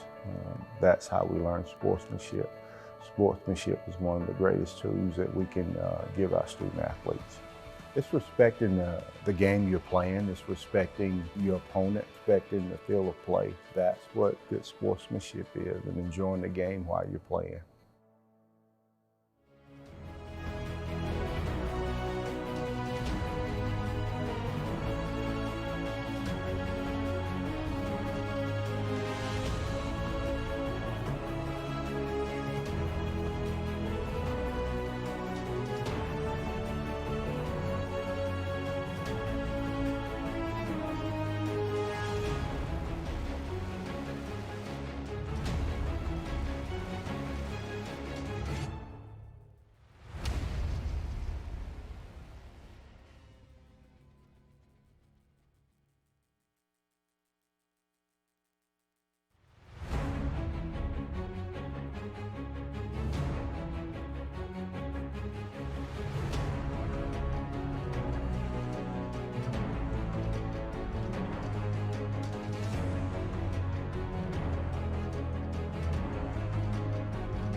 We can take them off up here.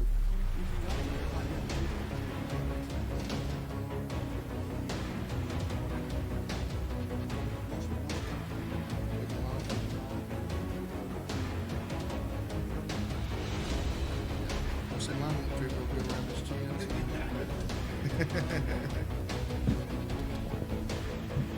Now up on the stage at 2020 Media Day is Walter Welborn High School. Welborn competes in 3A Region 5. Their opponents are Glencoe, Hoax Bluff, Ohatchee, Piedmont, Pleasant Valley, Sax, and Weaver. They are a 2019 semifinalist. Their head coach is Jeff Smith.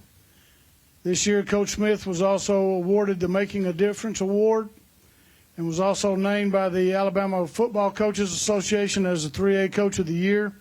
So at this time, Coach Smith, we'll start with your opening comments. Well, first, I'd like to thank the Calhoun County Quarterback Club for putting this on. It was years that everybody talked about having a media day for Calhoun County, and y'all made it happen. And last year, I thought it was fabulous. And this year's, you know, with everything that's going on and dealing with COVID and everything, we really do appreciate y'all still doing it and putting it on. And all our local media, y'all do an outstanding job covering high school football and, you know, Calhoun County and all of East Alabama. And we couldn't thank you enough because, you know, you make it exciting. and we sure do appreciate it.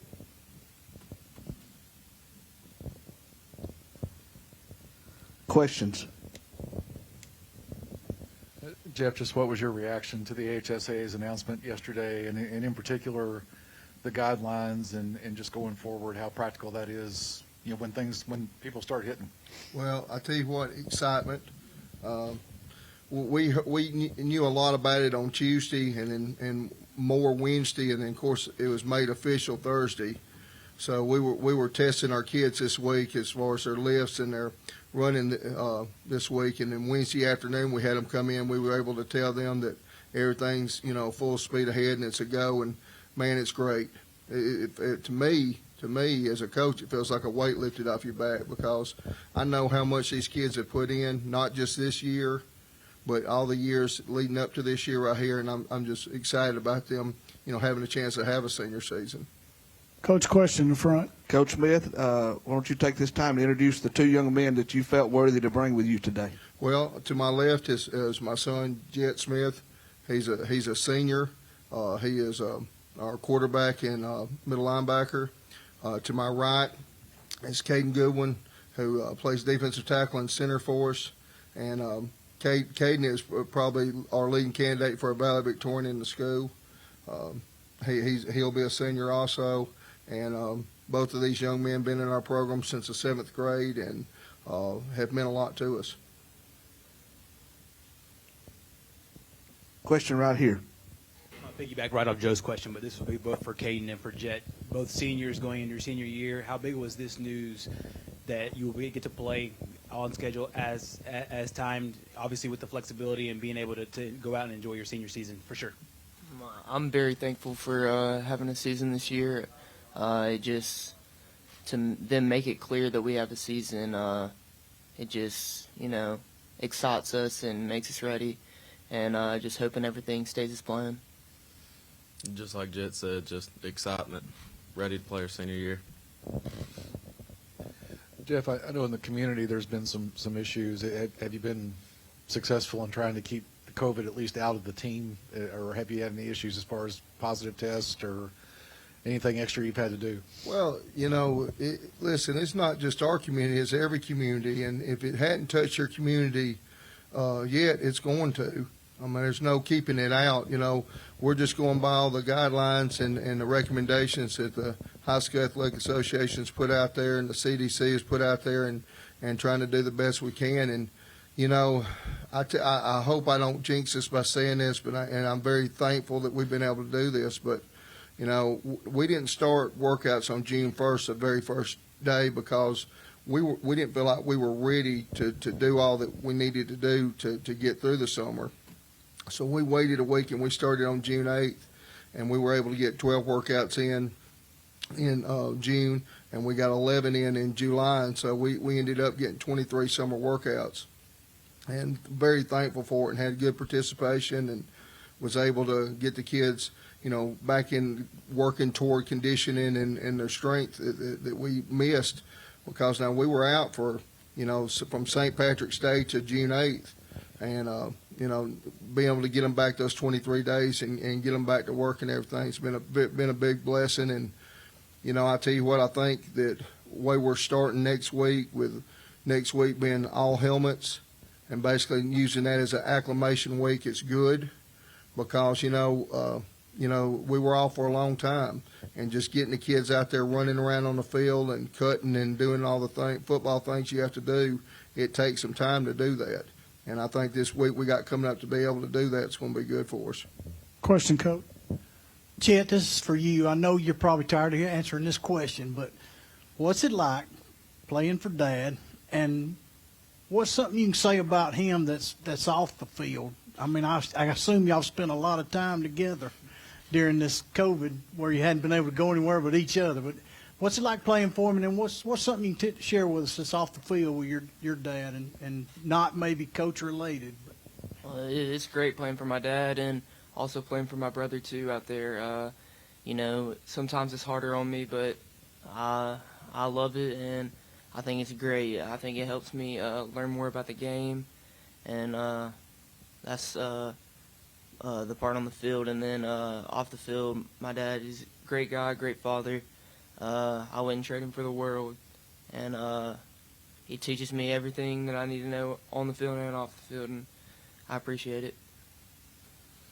I thought you was going to mention JJ. That's our dog JJ. So another question right here, Caden. Talk for a moment about all the years leading up to this senior year. Y'all taking your lumps, as a freshman, sophomore, but now, you've got in front of you, behind you last year, making it to the state semifinal and being the North champion, or playing for the North championship. Is that extra pressure on you and Jet this year to go that step further? I mean, do you have that in the back of your mind? It's not really extra pressure. It's just more motivation to be able to push harder and just do more and able to get that extra step. We missed it last year, but we're pushing even harder this year to get there. Coach, we talked with Coach White about the opening game with Anniston. It's a series that you've played in yourself under Coach Battles. The series is tight, 15, 17, and 1 in the 33 games that have been played. You saw class fluctuations for both schools. Talk a little bit about what this means to you and the community, and also to the players getting that opening game. Oh, it's exciting. Coach Odell, who is basically hosting our Calhoun County Media Day, will tell you, we always would open with Anniston and close with Oxford. And, getting to get back to doing that is, I tell you what, I'm very thankful we're able to do that. And Coach White, we got a lot of respect for him and the program he's running at Anniston. I think us starting the year off, years ago, they were 6A and we were 5A, and now they're 4A and we're 3A. So we might have shrunk in size, but rekindling that old rivalry, I think it's going to be good for Calhoun County and, but good for both communities, and, something exciting for everybody to look forward to this summer. And now that it looks like we're going to get to have our season and everything, I think the excitement will do nothing but to build. Coach, last year's right here. Last year's Piedmont-Welborn game, I was there, and it was I guess you'd call it an electric atmosphere. Yes. How long has it been since you felt a game of that electricity, and elaborate on just the ebbs and flow of that game? And, of course, you came out on top in the regular season, and that's why you put the practice in for games like that. Absolutely. It was a great win. It was one, good for our players, and good for their families, and good for our community. Anybody knows anything about Welborn, football means a lot to our community. And, when our team is doing good, our community is doing good. I'm going to mention old Coach Odell again right there. He said this when I came back to be the coach at Welborn. Said no community lives or dies harder on Friday night than Welborn does, and it's the truth. It means a lot to a lot of people, and that game was very exciting. I'm going to move forward a little bit, though. When we played Randolph County in the quarterfinals, that game meant a lot, too, because they've had our number for a lot of years, and I'm talking about before even high school. I mean, that was a team that we played in the championship every year in the little leagues and came up short, and we were finally able to beat them in the quarterfinal game, and that took a lot, and it took a lot out of our team doing that, but that was a very satisfying win too. Now it was on the road, didn't have the electricity the home crowd did, but we had that stadium pretty packed that night too. It's just, moments like that I've told our players this before, and I mean this, is not everybody gets to experience that, and they were able to experience those times, and they'll remember them, for the rest of their life, and no matter what happens to them, nobody can ever take that away from them. Elaborate more on the Welborn community. Is it because it's always been a blue-collar community, hard-working folks get up and go to the pipe shop or whatever over the years, and football is such a big part of life? Well, yes. I'm from Welborn. I grew up out there, And I grew up in West Anniston too, on top of that. And, you know, right there in front of the West Anniston Pipe Shop. That's where our house was and everything. And so I heard a lot of the, you know, stories about, you know, the older players and our community and everything. You know, Wellborn didn't have their own school for a long time. You know, if you lived in the county, you went to Oxford, and then, or you could pay tuition and go to Anniston, the city school. And then when we were able to finally get our own school, and it's just a lot of, our school is a big beacon of pride for our community. And as far as football goes, you know, we have a blue-collar, tough community. And it was built from a lot of our, you know, I guess you'd say people in front of us that worked in those pipe shops. You know, it's a pipe shop community. Now the pipe shops aren't running anymore, you know, but most of the people that went to Wellborn were children of foundry workers.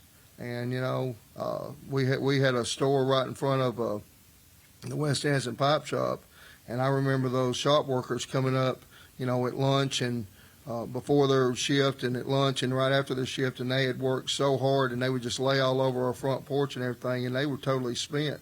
And, you know, they definitely knew what the value of a hard day's work was. And so that kind of bled over into our football team and football program, and that's what they expect to see.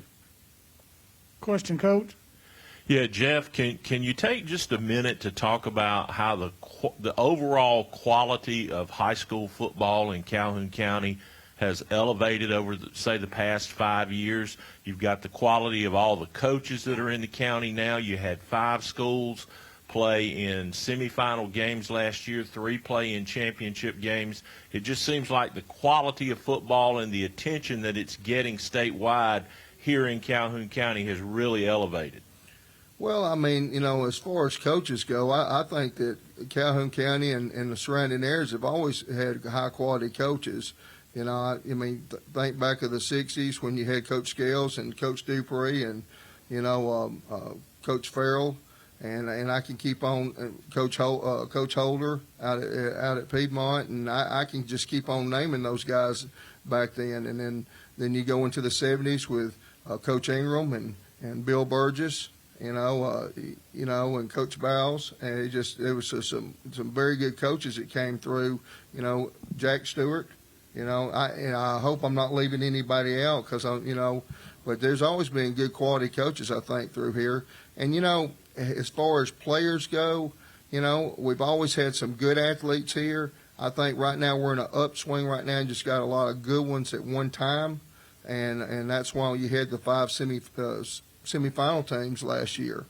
But now, if you go back in our past, you know, as far back as I can remember, we've always had some outstanding players here, and it's also not only played good in high school, went on to college and had good careers too. Question, Coach? Jeff, obviously you have some holes to fill up front. Who steps into those roles this year? Well, we've got several people that we've looked at right now, and that was one thing that we did miss out on spring training, and we're real anxious to get out on the field and get some guys prove themselves and everything. But, you know, we this past week, as far as our weight room, as far as our testing in the weight room, we had good strength. We had some good 40 times, and, you know, we moved some people around and everything, and we feel like we're going to be able to put a quality product out there on the field. We've got 8 starters back on offense and 8 back on defense. So, and then now we've just got to find a few people to step in those roles. All right, this is a non-football question. Coach mentioned it, and I didn't know this before, but Caden, you said that you were knocking on the door of being this class valedictorian. Talk about balancing football and academics, especially now when all of it looks so different, from the virtual learning to all of that, and just how you're able to keep up academic and athletic success. It's just hard work through both of them. It's once you get done practice, you come home, you do all your schoolwork, make sure all that's in order, and that's what my parents have always made sure, that it's academics above all. So as long as I work hard in academics, I can keep working hard in football and other sports too. Caden takes a lot of pride in his academics, and he always has. And, you know, his mother is our cheerleader sponsor, and she's also one of our reading specialists, and so he really has no choice on them grades. She cuts him absolutely no slack on that. And she's a graduate of Welborn High School as well. That's right. Jet, let me ask you a question. Has Judd shared with you what emotions you'll go through the last time you take that Welborn helmet off after your last game? He hasn't really said anything to me, but being on the field when I was younger, running balls for the team and stuff, I've seen all those players after their final game in the locker room and stuff, and I can see how much it means to them and how it is after their last game. Any other questions? Okay, at this time, both the players, if you want to make any final comments, you can, and then Coach Smith, you close it out. Just truly excited and consider myself blessed that we're able to play this last season, and can't wait to get started. I just want to thank y'all for all y'all's questions, and just very excited for this season. Hopefully we have a good one and everyone stays safe. I'm going to elaborate, what Jet said. Thank you so much for having us. Thank you for what you mean to, high school football and all of high school athletics. You make it fun, and the kids appreciate it, and we appreciate it. And thank you to the Anson Country Club for having us, and the Calhoun County Quarterback Club for putting this on. So thank you a lot. Thank you, Coach. Good luck to the Welborn Panthers this year.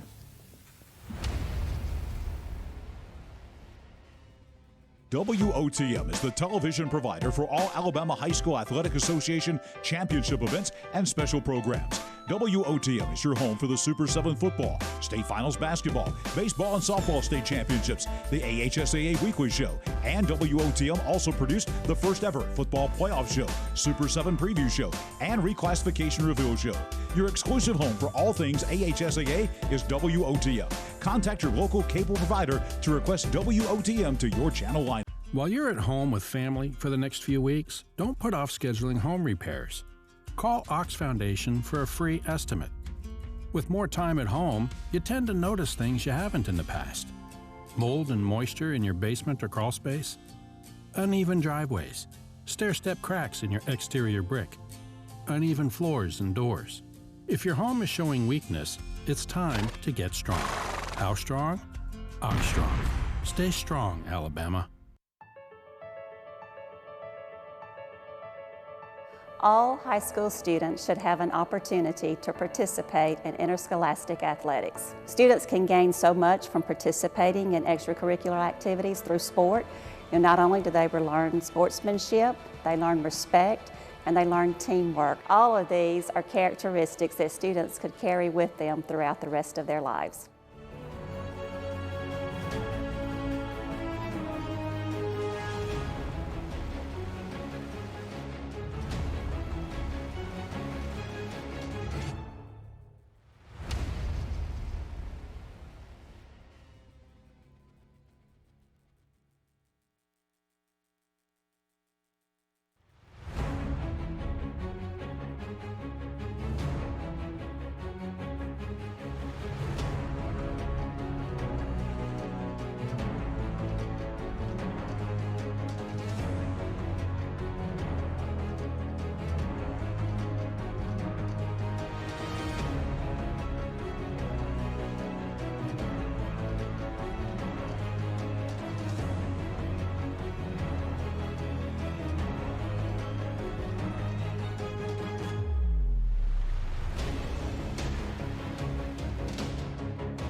WOTM is the television provider for all Alabama High School Athletic Association championship events and special programs.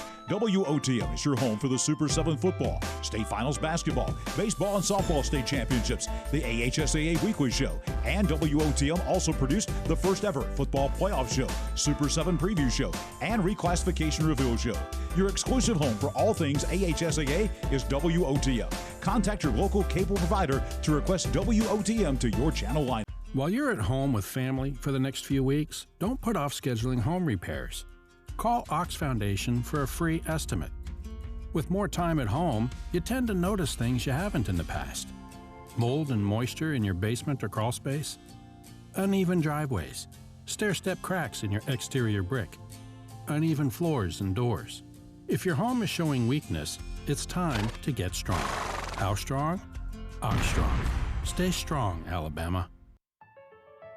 Students learn sportsmanship from us, our coaches, the administration of the school, the parents. That's how we learn sportsmanship. Sportsmanship is one of the greatest tools that we can give our student athletes. It's respecting the game you're playing. It's respecting your opponent, respecting the field of play. That's what good sportsmanship is, and enjoying the game while you're playing.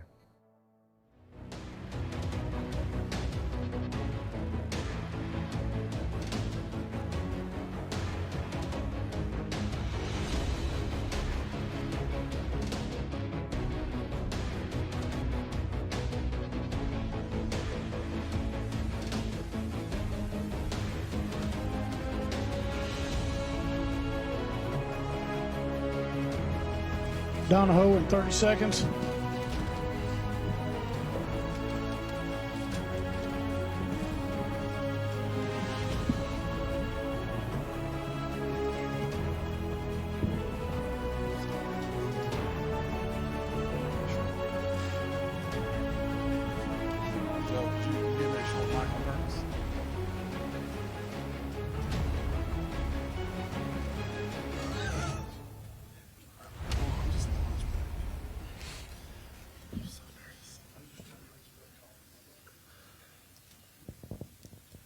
Now on the stage at our 2020 Media Day is Donahoe High School.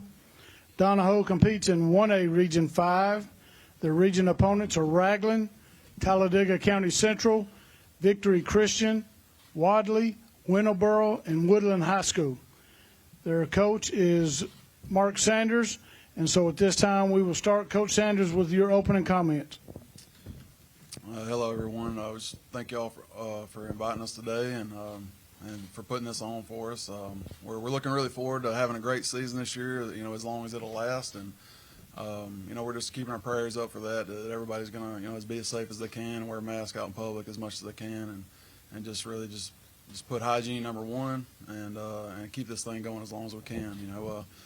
Football is just a great part of our society. I love the game. I love what it teaches young men. I love what it teaches us coaches through these young men, and the whole communities are affected by all of this in every aspect. And we're just really hoping this thing lasts a while, and we get to do what we love. And I'm sure all you guys do too, as well. But our team, we're looking pretty good right now. And I think, in addition to the last 2 years we have great success. Our guys are just continuing to try to work hard to build on that. We've got some guys that have come on the team that are going to be able to help us out in different areas. We're returning some good starters on both sides of the ball. We have lost 20 seniors in the last 2 years, and that has kind of put hurt us a little bit. And but the work ethic that our guys have and the work they put in so far is really going to make up for it. And I ask our guys all the time, what do you want your legacy to be at Donahoe? And these seniors, and they show us every year. They put the work in. They respond to us well, and they just love the game of football. They love each other. We try to create a very family-oriented atmosphere around us where, we preach love and just taking care of each other, holding each other accountable for different things. And we just want to make sure that the guy next to us is doing his part at all times. And they love each other. Our guys love each other. They love to play for each other. But as far as my guys that I have that are going to be coming back. Rich Hopkins will be, right now him and Amari right here to my left is, they're our two guys that are working the quarterback spot right now. Rich had a shoulder surgery back in February. He's had a long recovery from that, but he's going to be ready to go by the season. Amari's been working a little bit at quarterback just in case anything happens, and we're just hoping that his recovery goes all the way through full, and he's good to go soon. And but Amari, he's probably one of the best athletes I've ever coached, honestly, and he's getting some look at by some colleges, and man, I could put him anywhere on the field. It doesn't matter, and he's going to help us out. Justin to my right, most experienced lineman I have on the team this year, big dominating presence up there, and I know he's going to lead his guys right now on the field the way he's supposed to, and he's doing it in the weight room as well. So Connor Goodson is another guy that's going to step up for us this year. He was our second leading tackler on the team last year, and split a little time at a little bit of running back and some tight end. We look forward to big things from him. Grant Steed, he's the last of the Steed legacy at Donahoe, and he's done great things on both sides of the ball. Where amassing some good interceptions last year and breaking through on some great runs for us last year and catching the ball. He's going to help us out a lot. We got a few newcomers that I think are really going to step up and make a big difference for us. A guy named Spencer Wigley at receiver this year in corner. He's a basketball player that transferred in last year, and he's gonna do some big things for us. And man, we got Tyler Allen is going to be a junior this year. He was kind of plagued by injuries last year. He was a starter last year on the offensive line, and he's playing center. He's good dominating presence. He's short, stocky. He's got a great base on the offensive line. He can do whatever I ask him to do, and he's very smart. Defensively as well, he's got great get off and good hands. And there's guys all over the field that I know that we're going to be able to count on, and we're just ready to play football, and man, we're just excited to get this thing going on Monday. Coach, questions to start with. This is for Amari and Judson. Because of the success the last 2 years of your seniors ahead of you, what kind of standard has that set for this year, and what type of pressure or expectations does that put on you guys to carry the load this year? We'll start with you, Judson. I think for me, it's not really a pressure. I think it's more of a challenge for me to stay up to the expectations that coaches put for us and the seniors before us, and I just expect to do the same and honestly do better than what they have set for us. I agree with Justin. I can take it as a challenge. I want to have an undefeated season if we can. I'm going to go as far as we can during the season, and we just want to have great leadership, and we got some great athletes that I feel like we can do that with. Coach Sanders, talk about the new alignment this year. I know the last couple of years, Spring Garden and Donahoe's come down to that. Tell us in your regions maybe something that we didn't know about some of the regional opponents who's been playing pretty good ball of late. Wadley is they're replacing Wadley and Woodland are replacing Spring Garden and Appalachian in our region. Wadley has always had a great program. I know their coach told me that they're pretty young right now, but what coach doesn't say that? And but no, we're really looking forward to playing them again. Woodland, we've had a pretty good battle with the last few years, and just all the teams in our region always stack up really well against us, and we've had good battles with them over the last few years, and we're just looking forward to it. We're looking forward and ready to go. Mark, just what was your reaction to the announcement yesterday, the HSAA, and also the new guidelines, the best practices? Just how does that all stand up when everybody starts hitting each other? We're as coaches, and I've talked to quite a few. It's kind of one of those things where we're going to do whatever we can do to the best of our ability to keep these guys from getting sick or spreading anything. But at the end of the day, it's just a toss-up right now in America. what's going to happen here, there. Nobody really knows. The best thing we can do is just to keep doing what we've been doing. Just covering our faces and washing our hands. And if we keep doing those things, and everybody does, then I think we're going to be okay. Hopefully. Amari, I know you listed as a DB and a wide receiver. What's your favorite side of the ball to play on? Defense by far. Defense by far? Yes, sir. Elaborate on that. When I play defense, I'm on an island, and I feel like whoever I'm going to go against, I'm going to try my best not to lose. I can take it as a challenge for someone to even line up in front of me. Judson, go ahead. Same for you. I'd have to say offense. I'm more of a family guy myself. I feel like when I'm on offense, I'm more of a protector for my quarterback and for my running back, and I feel like it's more of a family aspect of the game. Marcus, assuming Ridge is healthy, just how much did he grow from last year, you think, and what are you expecting out of him this year? And then Amari, same question about Ridge. Just what's it like working with him, quarterback receiver? Ridge is very special, and I say that in multiple ways. I mean, he's been playing quarterback spot since 7th grade. You never really know what he's going to do, and I really love that about him. As coaches, we try to make our quarterbacks mechanical, and I've tried, but he's just a very special player. He sees things unfold sometimes that normal people wouldn't see, and but he's grown a lot, and his speed is up, his awareness is up, and now he's starting to understand that those little mechanical things are going to come into play big time this year, and he's been working on it. So he's growing, and and Amari, right there with him, Amari gives us such a different flavor on offense in different areas, and I can use him wherever I want, and it's just going to be explosive every time. He's that kind of athlete. He's got a determination to get the ball downfield, to make guys miss, and he does it every time he gets the ball, and it's pretty spectacular to watch.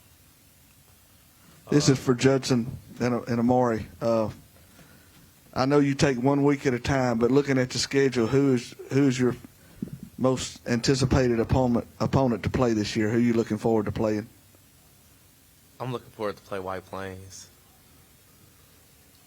Got friends there or something? Or I'm looking forward to play White Plains because they're 4A, and I know a couple people there that I want to play against. Okay. I just want to stack our ability up against theirs. That's a tall order, but you can do it, Judson. I'd have to say the same thing. I just want the challenge of playing a bigger school. We always get talked down on because of our size. I just want to show that we can stand up with the bigger school. Well, Donahoe and White Plains both have an Anniston address, so I could see that being a neighborhood. Any other questions here? Yes.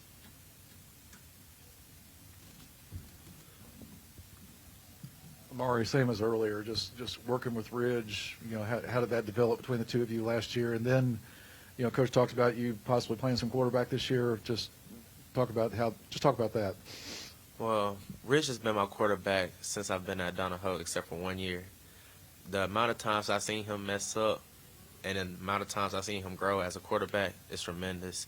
I can honestly run any route, and he can put it there right on the money. And as far as me playing quarterback this year, I feel like I can do it if I put my mind to it. I'm just out there to help the team wherever I can. If I have to block on the line, that's what I'll do. Question right here. Guys, when we ended football for a little while for you, what kind of communication did you have with your coach? Did he call you at home? Did he bring y'all together? What was that like, and how did it keep you motivated to, get yourself ready for when and if this came about? And even both of you can answer that. I can get it. Coach, we have our little group chat, our football group chat. He sent us encouraging messages every day, even when we got out of school. It just pushed our whole team to go out and do more work, even when no one's watching. I'd say the same as Maury, and then we'd have our Zooms, just for Coach to talk to us about, what happened last year, what we can improve on, and just small things like that. Coach, what about you? What was your thought process? How do I bring that together? It's completely different than what you're used to, because I'm assuming before you just brought them all in a room and gave them your spiel. Well, as a coach, you always want your players you always want them to be able to go out on their own and do things anyway. you know, and the best thing that you can want in a player is to be able to have that guy go out and work on his own. And if you can get a football team full of guys like that, then when they come back together, it makes it so much easier. And we've got quite a few guys like that. I'm blessed to be where I'm at, and I'm blessed to have the team that I have. And these guys, they like to win, and they you know, they realize that they're a 1A school, a smaller school, but they don't play like it. And they show me every day that they got, you know, a big potential in all kinds of ways. So I love these guys, and I can't wait to see what they do this year. Final question. What's the biggest hole or gap to fill this year versus last year? I would probably say our offensive and defensive lines, just because we've had, you know, I said that we've lost 20 seniors over the last 2 years. You know, a lot of those guys are on the line, and they've had a lot of experience. A lot of those guys, you know, were starting for Donahoe when I was the head coach at Victory Christian. I was coaching against them, you know, and they started from 8th and 9th grade up. And so they developed a good chemistry up front. They were able to communicate very well, and my hope is that we can fill that hole very well, because that's, to me, you know, I played offensive line at Alabama, and I feel like if you've got a great line, then you've got a great football team, and that's just been evident throughout the history of football. So if we can get these guys communicating up front and doing their job to the best of their ability, then I think our season is going to shape up pretty good. Let's wrap it up by having final thoughts from the two players, and then Coach Sanders, you give us your final thoughts. Judson? I think, honestly, it's just a family aspect. We have to stay together, build that team chemistry even more than where we have it, and just trust God throughout the whole season. Trust that He'll keep us safe and let us play the whole season. I feel the same way. I feel like even though we missing a lot from last year and the year before that, I feel like this year's team, we have more heart than we have ever had before. And I feel like since we're the underdog, we're going to go out and play to the best of our ability. I just want to thank you guys, you know, thank the quarterback club, Calhoun County, and all the media guys. We appreciate y'all having us at the end of the day. And we just hope and pray that, you know, Donahoe football will continue to make headlines, and the more you guys are around talking to us, then we know we're doing something right. So, you know, we want to keep you guys around, and we're looking forward to it. It's going to be one heck of a year, and you know, it's probably one of the most interesting football seasons ever in the history of man. So we'll see. We'll see what happens. Very well said. Good luck to the Donahoe Falcons this year. WOTM is the television provider for all Alabama High School Athletic Association championship events and special programs. WOTM is your home for the Super 7 football, state finals basketball, baseball and softball state championships, the AHSAA weekly show, and WOTM also produced the first ever football playoff show, Super 7 preview show, and reclassification reveal show. Your exclusive home for all things AHSAA is WOTM. Contact your local cable provider to request WOTM to your channel line. While you're at home with family for the next few weeks, don't put off scheduling home repairs. Call Ox Foundation for a free estimate.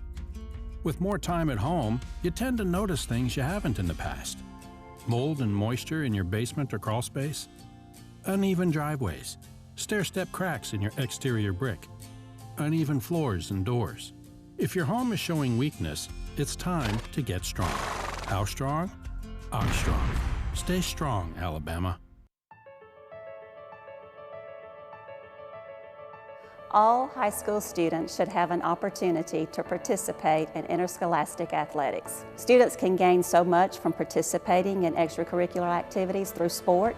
Not only do they learn sportsmanship, they learn respect, and they learn teamwork. All of these are characteristics that students could carry with them throughout the rest of their lives.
All right, ladies and gentlemen, next up on the stage at our 2020 Calhoun County Quarterback Club Media Day is the Ohatchee High School. Ohatchee competes this year up in 3A, Region 5. Their region opponents are Glencoe, Hoax Bluff, Piedmont, Pleasant Valley, Saxe, Weaver, and Walter Welborn. Coach Scott Martin, we will start with your opening comments, sir. First of all, I want to thank the Calhoun County Quarterback Club again for having this great program. I mean, this is our second year that we've been out here, and you know, it's just like big-time college football, getting able to come up and sit on the stage and talk to all the media at the same time. We're excited to be here talking about football with all the things going on, and our association standing behind their firm commitment to having a football season, and also our school system at this time doing the same thing. It's exciting for these young men because you only get a chance to be that senior one time. And, you know, the one thing about this is we're not going to cure anything overnight, and these young men need to have that opportunity to go out and compete, go out and be there and be able to carry on the tradition of what we've been able to accomplish in the last 7 years since I'm getting ready to start my 7th season at Ohatchee. The last 4 years, we've had some really fine football teams. We're looking forward to continuing that tradition this year. We're stepping back up into 3A, and we've got a really tough non-region schedule that involves a lot of 4A teams. So, you know, we probably have the most challenging schedule that Ohatchee has had. Our summer has gone tremendous. We tried to keep it as normal as possible. People asked how we changed things, and to be honest with you, we didn't change a whole lot of things. We knew we'd been out of school for three months, give or take a little bit. But what we did is we brought the kids in just like we would at the end of school. We gave them that first week of June off. We came in, we went 3 straight weeks. Then we took the last week of the month off through the 4th of July like we normally give them off. Then we came back and did 3 solid weeks of July. And I know that football is allowed to start as early as this coming week, but we've taken the same stance we would take no matter what. We're going to take off this week, recharge those batteries, refresh all these young men because they have really busted their tail over the last 6 or 7 weeks. And then when we come back on August 3rd, we've got 3 weeks to get ready for that first game. And, you know, one of the things I was telling them earlier, through 3 weeks, it is really tough. At the end of 3 weeks, these guys are ready to play football. And I can't imagine coaching 4 weeks and then trying to get them, because it becomes stale if you don't do that. You know, to my right, I've got Greg King, who started for us for the last few years. Tremendous offensive lineman, was playing some defensive line for us. He's an old hand on the offensive line, but still a young guy at heart and in age. You know, he could still be with me for a few years after this year, but he's a senior. He's going to do a great job for us. To my left is Noah Fuller, who started in the secondary for us for a few years. He's also going to be our starting running back this year. Somebody asked how fast he was. I think he said he was 4.5 or whatever. I just say he's fast enough, okay, for what we do. We're still going to be that grind and power football. We're not going to mess with the success. Over the last 4 years, these guys have been a part of winning 41 football games. So it's exciting for them. You know, we haven't lost, but I think 3 regular season football games over the last 4 years. So these guys have a lot to live up to, and they're ready for that challenge. Very well. Coach? Questions? Yes. Scott, just in terms of what the HSA announced yesterday, and especially some of the guidelines that you're looking at now, just how does that all practically stand up when everybody has to start hitting each other? Well, the one thing I know about football is a contact game. And I mean, obviously, I don't think you can play football with mask on. And I think I listened to Mr. Savarese last week talking to the convention as a whole. A lot of it comes down to your state and your local school system. So a lot of decisions will have to be made on their end of it. I think the one thing that we're trying to do is keep it as normal as possible. I mean, we've spent 6 weeks social distancing when we could, wearing masks when we had to. I think that once you get into the football, we want to be as safe as possible and do all the things that we can do to be safe. But ultimately, it comes down to football is a physical football game, and somebody is going to have to make a decision whether they're going to let us play or not play. And I think that, you know, my fingers are crossed, my toes are crossed. I can't get my hair to cross, but I'm hoping that they make the right decision. And that decision is going to be to let these young men have this year. Question, Coach? Yes. Coach, welcome back to 3A Region 5. I know you're happy about that. Excited, real excited. Talk a little bit about your non-region opponents in Heflin, Anniston, and Munford. Well, I appreciate those guys playing us. We went out and tried to find people that we had on our schedule the previous years. Also, some schools that were in our same class that were not in our region to play. And I had a very difficult time filling our schedule. And I appreciate that Cleveland County and Anniston and Munford are filling that void and allowing us to have 10 games. I think it's important for our kids to compete. A lot of times it seems like the people don't want to play because of what we do from an offensive standpoint. But I believe from a football standpoint, you win with blocking and tackling. And what we do, we make people have to tackle us, and we're going to block people. So I think playing us is an advantage to teams because eventually they're going to have to play physical football teams. But I hear it over and over that people don't want to play because, this is too physical. We don't want to get anybody hurt when we play you, things like that. Well, obviously, we're not out there to hurt anybody, but we are going to be a physical brand of football. But we're looking forward to coming in and playing some of these people that we haven't played. Cleveland County ought to be a great game. Anniston, with what they accomplished last year, going to the state semis is going to be a great atmosphere for us to come over here and play. And then finishing up playing Munford, who's a perennial playoff team, too. So we're looking forward to that. Question right here. All right, this is for both players. Going back to the decision that was made that we're going to start on time, that means you get a chance to play in your senior season. How important was that? We'll start with Greg and go to you, Noah. Well, I think it's important because we've worked for the past couple of years, starting off as in 7th grade and working up to being seniors this year. And with it being my senior year, it's just kind of more like emotional to me, and I feel more like I need to work harder during the summer stuff so I can be better when we start playing. It just means a lot playing our football season as seniors. The class of 2020 didn't get to finish their spring sports, so going out and letting the football association say that we can play means a lot for this class of 2021. Question, Coach? Yes. Yeah, Scott. Talk a little bit about the choice to go ahead and start playing now versus taking the option to either wait or postpone into September that a lot of other states around us have already made. Do you feel like that they made the best choice here as far as making sure we at least get something? I do. I try to watch my comments very carefully because I don't want to be seen to be insensitive, because obviously this virus is serious, and I'm sure everyone in this room knows someone that's had it, maybe even someone that's passed away from it. But I think that one of the underlying things is that it is a virus. It's going to be here. We're not getting rid of it. I don't follow the social media conspiracy theories. I don't follow all the crazy things that people are coming up with about what people are trying to control us and all that. But I do follow our healthcare industry.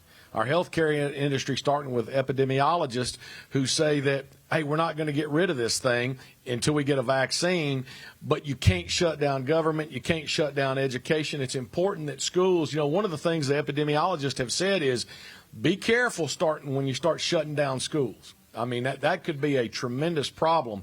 And I think that, we're going to do everything we can within our school system to learn about virtual learning, learn how to teach online, do a better job of it than probably the way the spring finished up. And it's going to be, again, a learning process. I think these young men, I don't know that you can't prevent all of that from happening, Jim, to be honest with you. And I don't know what the end result is. But following the recommendations of our healthcare industry, I know the reason that we did some of the things we've done, and that's because we can't overwhelm the healthcare industry. The hospitals get overwhelmed; they can't keep all the patients, and we have issues, and I understand that. And I think one of the things is we've misinterpreted flattening the curve, and we've misunderstood it. Flattening the curve does not mean eliminating the virus, and so many people have become interchangeable about that. We're not going to eliminate the virus. We flattened the curve to help the healthcare industry. If we shut down schools, we've got 30% or more of our kids that are in school that's parents or some type of healthcare professional or nurse or whatever. Can you imagine if they start having to stay home with those kids, and then then all of a sudden we're eliminating more healthcare professionals? So there are a lot of things that are way above my pay grade. And so my number one thing is I'm going to push for us to play football and be back in school as normal. We've moved it from August 5th now to August 11th so that we can do some extra professional development, which I'm all for, because I want us to be able to do the best we can, whether we're in the classroom or out of the classroom. But it will be interesting. I know the AHSAA is pushing forward with the season. I think as of the other day, there were 9 schools that were going on with their regular start time, and I know there are a lot more states that are begging to go on their normal start time. But the wait-and-see attitude is, I think the numbers are going to go up. Wait and see or not wait and see, just because of the way this virus will move between people. Question right here. Scott, you go from Austin to Dominique now to Noah. Just can you talk about what he brings to the table and how he compares to some of the great ones you've had? Well, we've been very fortunate that we've had some fine running backs. Now, of course, it all starts with linemen being able to block holes, and Greg's one of those guys. But Noah is, he brings a little bit different type of running back. He not only is he a large running back, both of our backfield people will be over 190 this year, but he also brings some speed. I mean, he does run a legit 4.5 something. They know that more than I do. I don't keep up with all that. I just want him to run straight and score touchdowns. But he's going to bring not only speed, but he does have a physical side to him. I don't know that anybody will be as physical as Dominique was, but he's kind of a hybrid between Dominique and Austin, in the fact that Austin weighed 155 pounds when he played as a senior and rushed for over 2,000 yards and set the record at our high school. He was a slashing type runner with great vision. Noah does both. He can be physical, run up inside, but he also is a slashing type runner that if he gets in the open field, he can go the distance. Austin never had that type of speed. So we've really kind of got a hybrid of both players combined, and I'm excited to see Noah, this senior season. I think he's going to have a fantastic season. Question here for both Greg and Noah. The last couple of years, Ohatchee has had several all-county and some all-state players. Coach Martin just mentioned a couple of them. What have you learned from the running backs or the linemen that Ohatchee has had to get you to this point to where you're at this year? Noah, we'll start with you. I still talk to Dominique and Austin Tucker a lot, and I just ask them sometimes how do they a certain play or a certain atmosphere, how do they get through it? So, and I'm also really close friends with them, so I think we're going to be very good. We have depth this year, so not just only me. We have players behind me, wing, running back, fullback, quarterbacks, who can also do the same thing that I can do. And, yes, sir, we're very And, good. Greg, we've had, I say we, being from Ohatchee, great line play over the last 4 years. I guess everyone's looking to you to be one of those leaders this year. Well, throughout the years, I've had mentors looking up, like Garrett Young and Jarrett Ford, and they've all told me just go out there, take it play by play, be the best you can that play. Any other questions?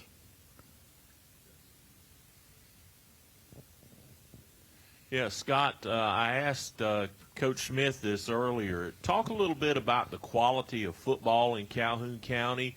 It seems like over the last 5 years or so, especially with coaches and teams that have had a lot of success, the area is getting a lot more attention statewide as far as the quality of play that's in the county now, from small schools all the way up to Oxford with the state championship last year. Well, I think if you throw out whatever class numbers they are, because classes are irrelevant. I've coached at the biggest classes to some of the smallest classes, and that really doesn't matter. Between the lines on Friday night it's football. Throwing that out, this is absolutely the strongest area of football that I've ever coached in, regardless of classes. The type of teams that are not only in this county but in this area. Every game, when somebody said, welcome back to 3A football in this tough region, I mean, every game is hard. It doesn't matter what team you are, where you rank 1 through 8. every game is a very tough football game. It's a very physical football game. And then your non-region, looking around at the teams that we're playing and look at the combined records of those guys is very impressive. So they're in this region especially. You know, we've had a lot of football teams when I was back in 3A that didn't make the playoffs that probably could have been one of the top 4 or 5 teams in Class 3A football. So I think this area, bar none, is some of the strongest football as a whole combination that I've ever been around, and this will be my 35th year of coaching. Well, let's wrap it up. Players, we'll let you speak first. Any closing comments, and then Coach Martin, you can close it out as you wish. Noah, we'll start with you. I just want to thank you guys for letting us come out and enjoy the media day. Just like to say thank y'all for letting us come out.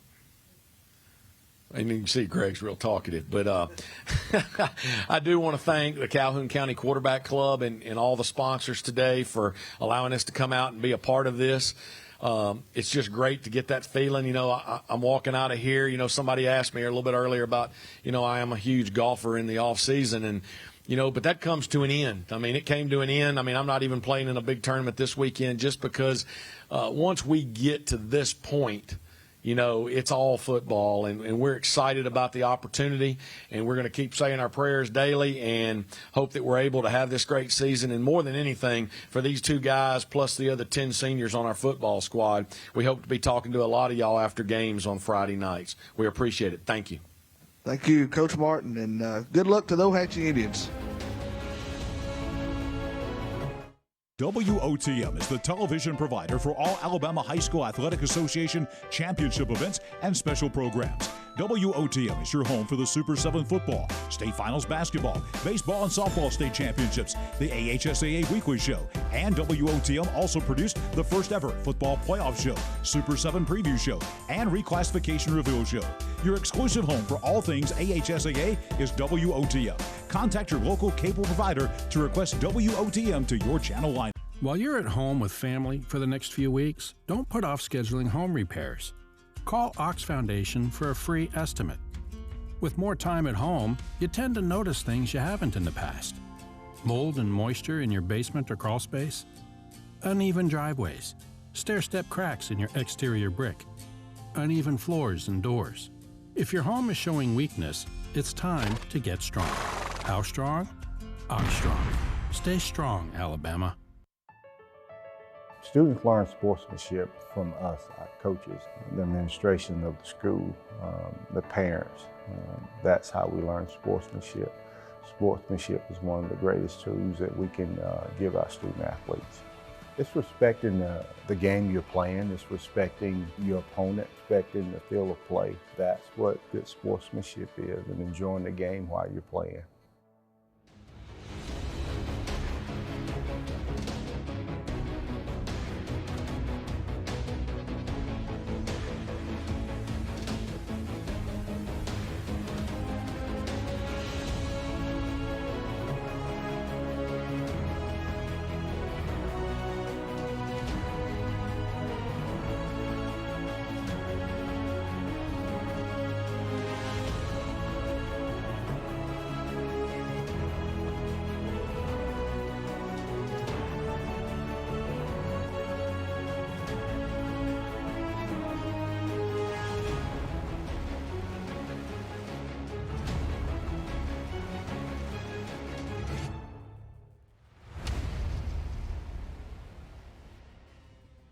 Bill, 30 seconds.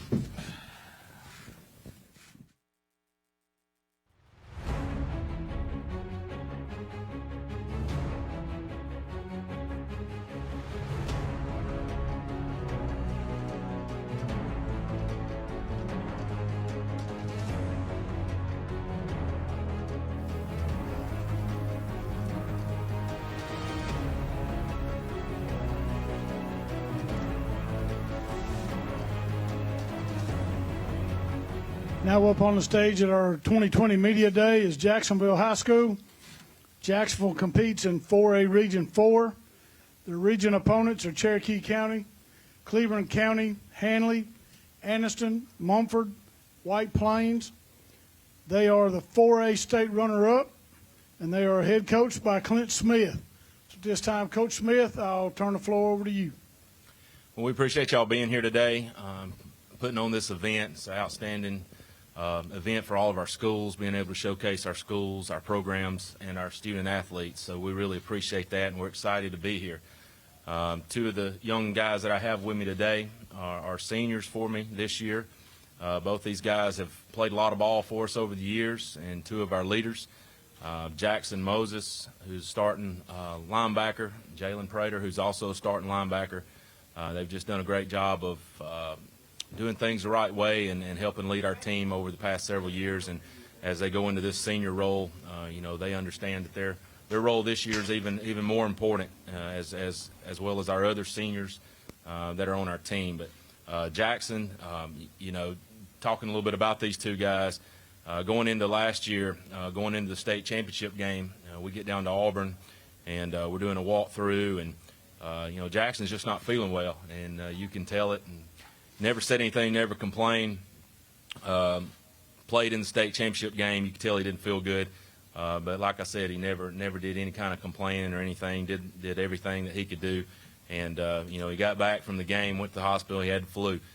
So he played that game with the flu, and did an outstanding job for us. Not just that game, but all year long. Jalen, starting linebacker for us, played linebacker all year long. At the end of the year, in the semifinal game, we had to change positions for him and move him down to defensive end for the semifinal game and for the state championship game. And he had to learn a whole new position in a short amount of time, but did an outstanding job for us, and just doing what he could to help the team. And that's what these guys are about, and it's what all our seniors are about. And so we're looking forward to the season, and we're glad to be here. Coach, your first question. Obviously, last year was unprecedented, playing 15 weeks of football.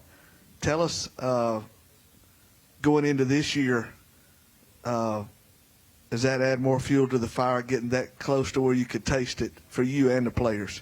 Well, last year was definitely a special year for us. We've been kind of building to that point over the years, and we've had so many senior classes to come through that have really helped build that foundation to allow us to get to where we got to last year. And last year's senior class, just took it to that next level. And, it was an outstanding year. The support, the atmosphere at the games, just the whole buzz in the community was just a great thing to be a part of.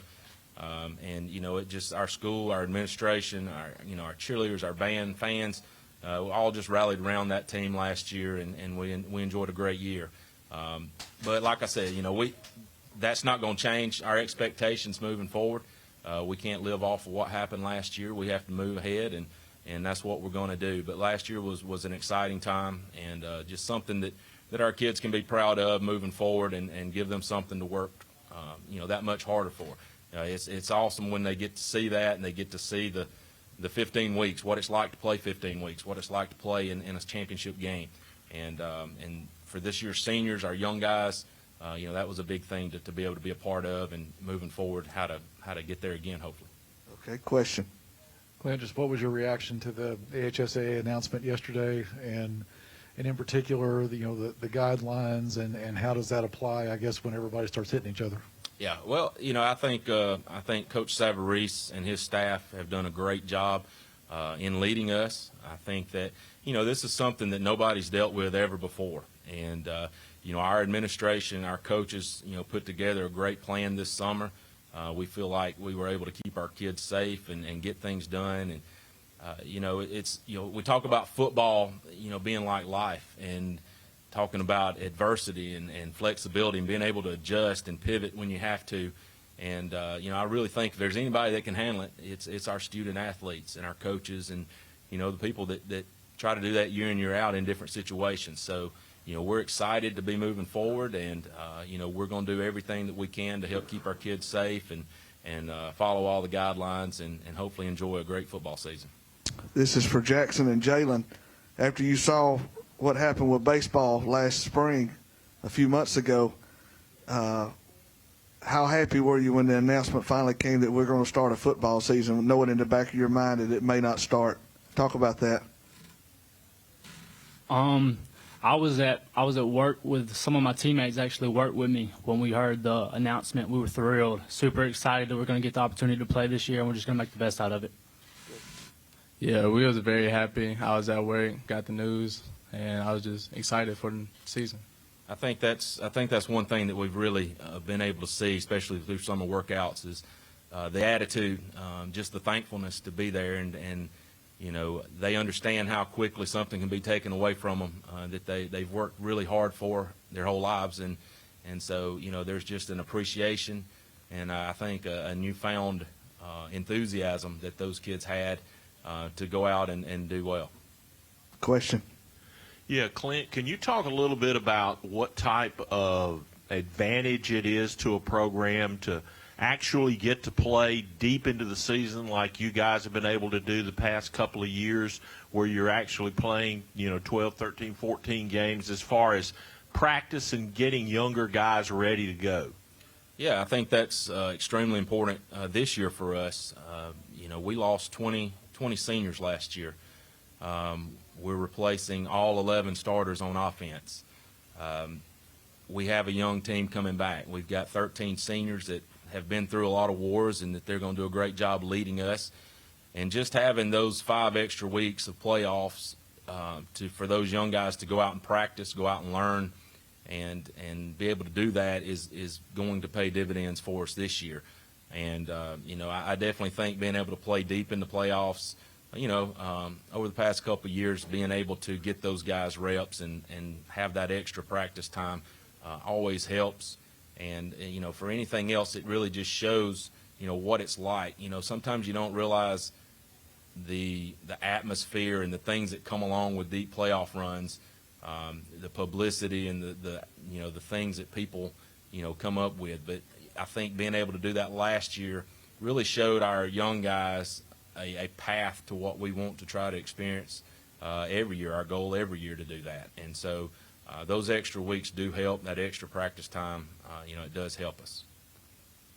This is for Jackson and Jalen. Talk about the atmosphere. I know it was last season, but we're looking forward to this season.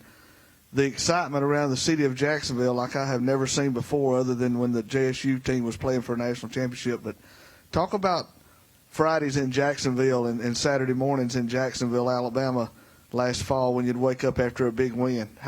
When you'd go out and see people on the street, they was always patting you on the back. Tell us a little bit about that. It was crazy how the community rallied behind us this season, and all the players felt the support. Whether it was cheerleaders or team moms or teachers, they all rallied behind us and did some special stuff for us, whether it was like after game meals or after practice. They took care of us, and it was special being able to wake up the next day and you go around, right around town and see shops with the windows painted, and everybody's encouraging us to just keep going, keep moving, especially through the playoffs and going up to state. It was really special. Yeah, it felt great, you know, after a big win. Then, you know, you wake up next morning, you see people that you've never seen before, you know, patting you on your backs and all that good stuff. Coach Smith, what about you? The same thing when you're out, even at a drive-thru or pumping gas, would people come up and say, "Way to go, Coach"? Well, I mean, it's special. It's special for our kids. You know, they don't understand. You know, a lot of people don't understand how hard these guys work, and you know how hard it is to get to that point. You know, you've got to be good, you've got to be lucky, you've got to be healthy, and you know, our guys were able to accomplish that last year. And but it was a whole another level, like Jackson said, with the stores painted up and just the enthusiasm with the pep rallies and with everything that we did. And you know, our kids really just fed off of that, and it was a fun ride. Question, Coach. Jalen, Jackson, you guys, of course, are seniors this year, and as your coach said, you lost 20 seniors, and you watched them fall out. How does that feel when you step up and you got to look at the guys below you, and you know what you came up watching these seniors be the leaders of the team? And I know Coach wants you to, and maybe some things he said to you that lets you guys know that you got to leave something when you go. What is that like for you guys? What do you want to leave these guys, that the work ethic and things that you do? We definitely had big shoes to fill. We had a good senior class ahead of us that laid down a good foundation for us. But honestly, these young guys, they're not hard to lead. They have a good work ethic. They go to work day in, day out. They get in line. They're bought into the program, so they're really not difficult to lead. We're on the same path, going toward the same goal. Is that on and off the field? Oh, yes. It feels good. You can. It's like Jackson said. You can just.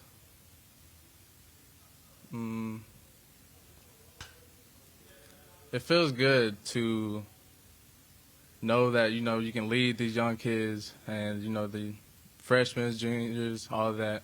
It feels good. Clint, a couple of players I want to talk about. Jay Taj, first of all, just how has he developed physically? Does he look like he's ready to step in and be that lead back? And then Ogle at quarterback, is he maybe a little further along than his years would indicate? Yeah, Jay Taj has had a good summer. He's bulked up. He looks good. Feels good. He got a lot of reps last year. Had some big runs for us in some situations and played a big role in our run last year. But it's his turn to step up, and he knows that and he understands that. So I expect him to step in and not miss a beat and do what he needs to do to help us win. Jim will be a freshman next year.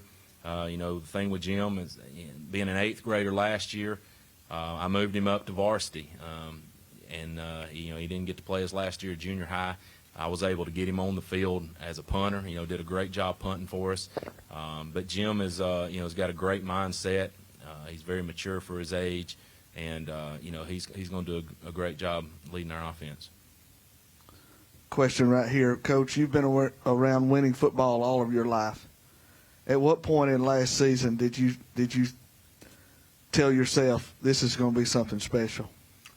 Well, we didn't start out real good. We got some wins early on, but we were not playing real well as a team. I felt like we were selfish at times. We just weren't playing together. We had a nice discussion after the Piedmont game, and after that, going into the Anniston game, we really started clicking. I felt like our camaraderie in the locker room and everywhere else with everything we did just improved tremendously, and we started playing like I knew we could. And our guys really attribute to them and our coaches for getting that to happen. And I feel like when we hit the playoffs last year, we were playing really well, and so this team last year was able to peak at the right time. I think going through that adversity, those trials early on in the season is what led us to the season that we had. And, I was just really proud of these guys for stepping up and, making that transition to be the team that I knew we could. And I think really after that game, at that point, once we started the first time we played Anniston, I think we realized, hey, this could be something special. And, peaking at the right time at the end of the season and just enjoying it. I really felt like at that point our kids were just having fun and doing what they needed to do. And so really then's when I knew that something big could happen. Well, we'll close it out with Jackson and Jalen. If y'all have any final thoughts you want to share, and then Coach Smith, you can close us out with your comments. Thank you guys for having us. Looking forward to this season, getting an opportunity to play. We're going to make the best out of it. Thank you for having us. Yeah, we're very excited, for this season. I'd just like to say we're excited about our team coming up. We're excited about our young guys. This is a tremendous opportunity because we have so many positions and so many opportunities for these young guys to step into. And it's exciting as a coach to be able to watch and see who's going to be the next one to step up and fill that role. We had a great year last year, no doubt about it. But, at one time, Ron Wiggins was a 9th grader. At one time, Luke Jackson was a 9th grader, and they played behind people. And then when it was their turn to step up, that's what they did. And so we're excited about our team, our young guys that are coming up, and it's going to be exciting to see who steps up and really carries that torch and, keeps the continuation of our football program headed in the right direction. And, like I said, goals are the same every year, and hopefully we can continue that. We wish you all the best. Good luck to Jacksonville High School. Golden Eagles. Thank you.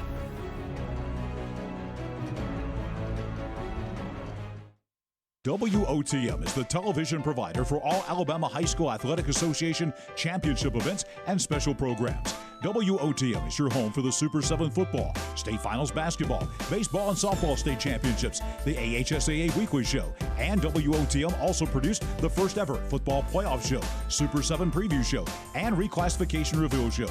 Your exclusive home for all things AHSAA is WOTM. Contact your local cable provider to request WOTM to your channel line. While you're at home with family for the next few weeks, don't put off scheduling home repairs. Call Ox Foundation for a free estimate. With more time at home, you tend to notice things you haven't in the past. Mold and moisture in your basement or crawl space, uneven driveways, stair-step cracks in your exterior brick, uneven floors and doors. If your home is showing weakness, it's time to get strong. How strong? Ox Strong. Stay strong, Alabama. All high school students should have an opportunity to participate in interscholastic athletics. Students can gain so much from participating in extracurricular activities through sport. Not only do they learn sportsmanship, they learn respect, and they learn teamwork. All of these are characteristics that students could carry with them throughout the rest of their lives.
Now up on the stage at our 2020 Media Day is Piedmont High School.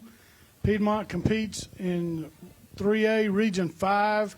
The region opponents are Glencoe, Hoax Bluff, Ohatchee, Pleasant Valley, Sachs, Weaver, and Welborn. They are the defending 3A state champions. They are coached by Steve Smith. So at this time, Coach, I will turn it over to your opening comments, please. Again, I'd like to say thank you to Anniston Country Club and to Calhoun County Quarterback Club for having this event again this year. I thought last year's event was tremendously successful, and we've been looking forward to this day for a long time. It's great to be on stage to get to talk about some football in the upcoming season. I'm very honored here today to have two of our seniors that have both been three-year starters with us. Jakari Foster is to my left. He is a senior defensive back, and Hayden Young is to my right. He is our center, and these guys represent what Piedmont football is all about on and off the field. I'm proud to bring them today and to let them share their thoughts from a kid's perspective of the upcoming season, and we'll welcome any questions anybody has about our season.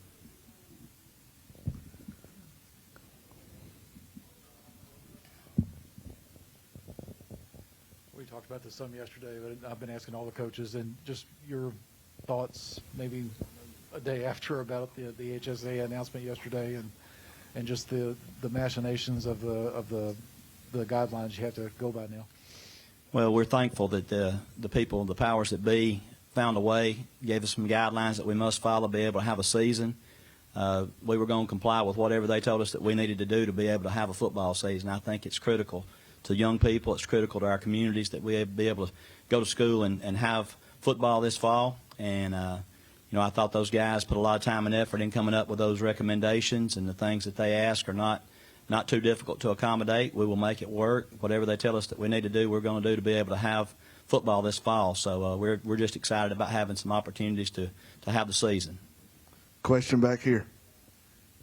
This is for Hayden Last year, Hayden, offensive line was a question mark going into the season. You guys grew tremendously throughout the season and performed admirably at the end. Talk a little bit about the development of the offensive line.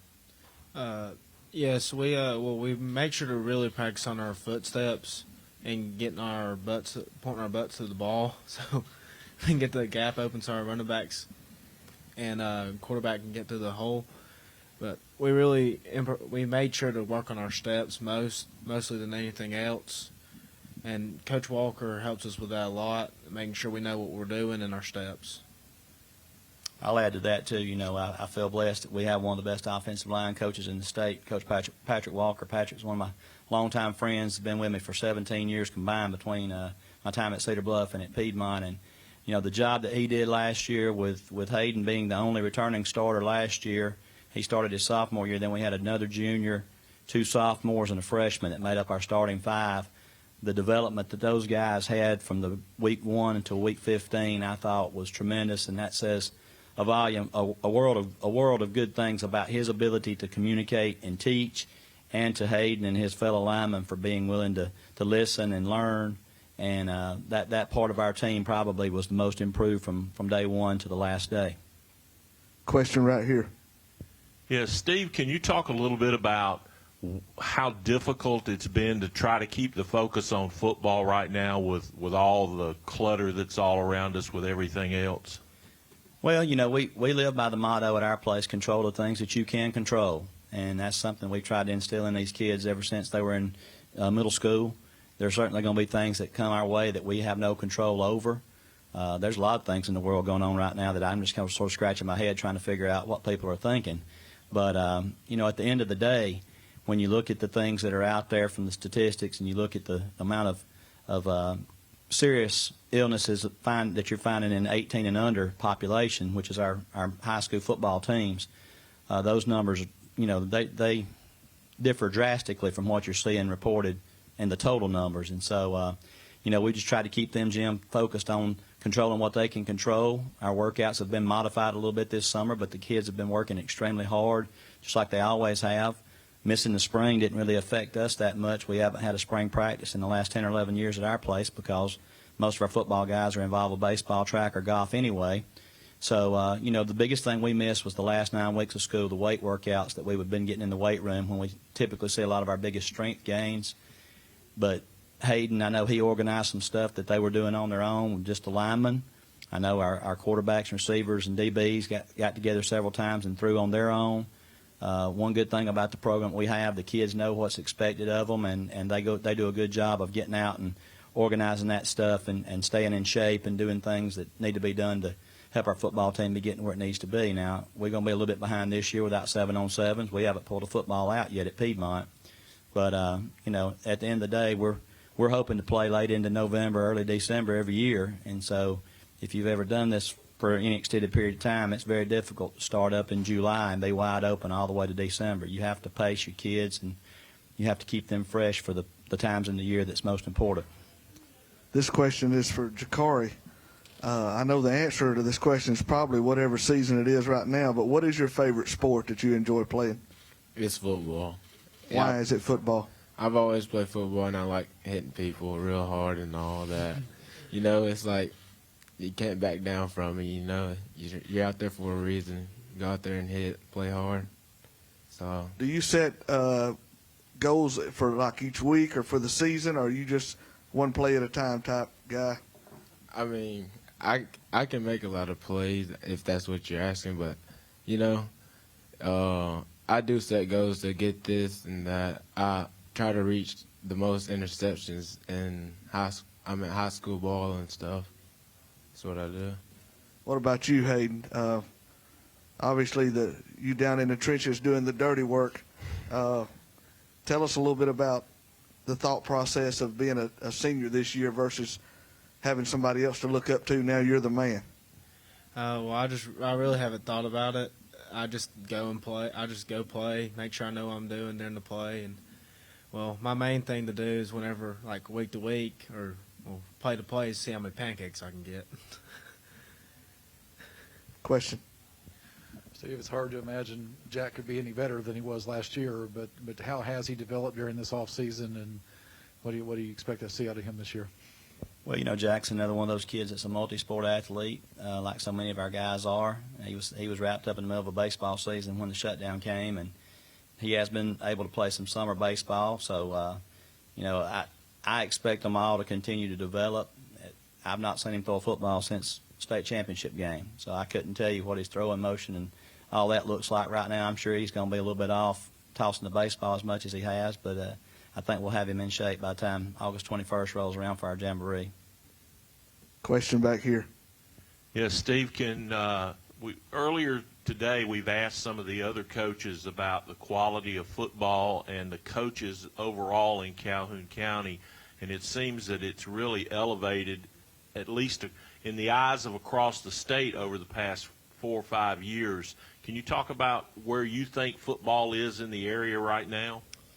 You know, I think it's probably as good as it's ever been. I think it probably go back to the mid 80s to mid 90s, you know, when you had Piedmont was making deep runs, Anniston won a couple championships, Alexandria was winning some championships, Oxford won some championships. You know, there was a time when I was in college in the late 80s to where you had several teams in this area that were contending on a year-in, year-out basis, and then it kind of dropped off a little bit across the board in the county. But I thought last year's run most reminded me of what I remembered it being in the late 80s, early 90s for Calhoun County, and I don't see that slowing down any, just to be honest with you. There's tremendous coaches in this county. There's tremendous athletes in this county at a lot of the schools, and I got to know most of those guys over the past 15 years, and most of them are just outstanding young men as far as the players go, and then the coaches are just outstanding men of character that have done a great job instilling pride in their communities. And so I don't see that the quality of football in Calhoun County, I don't see it going down anytime soon.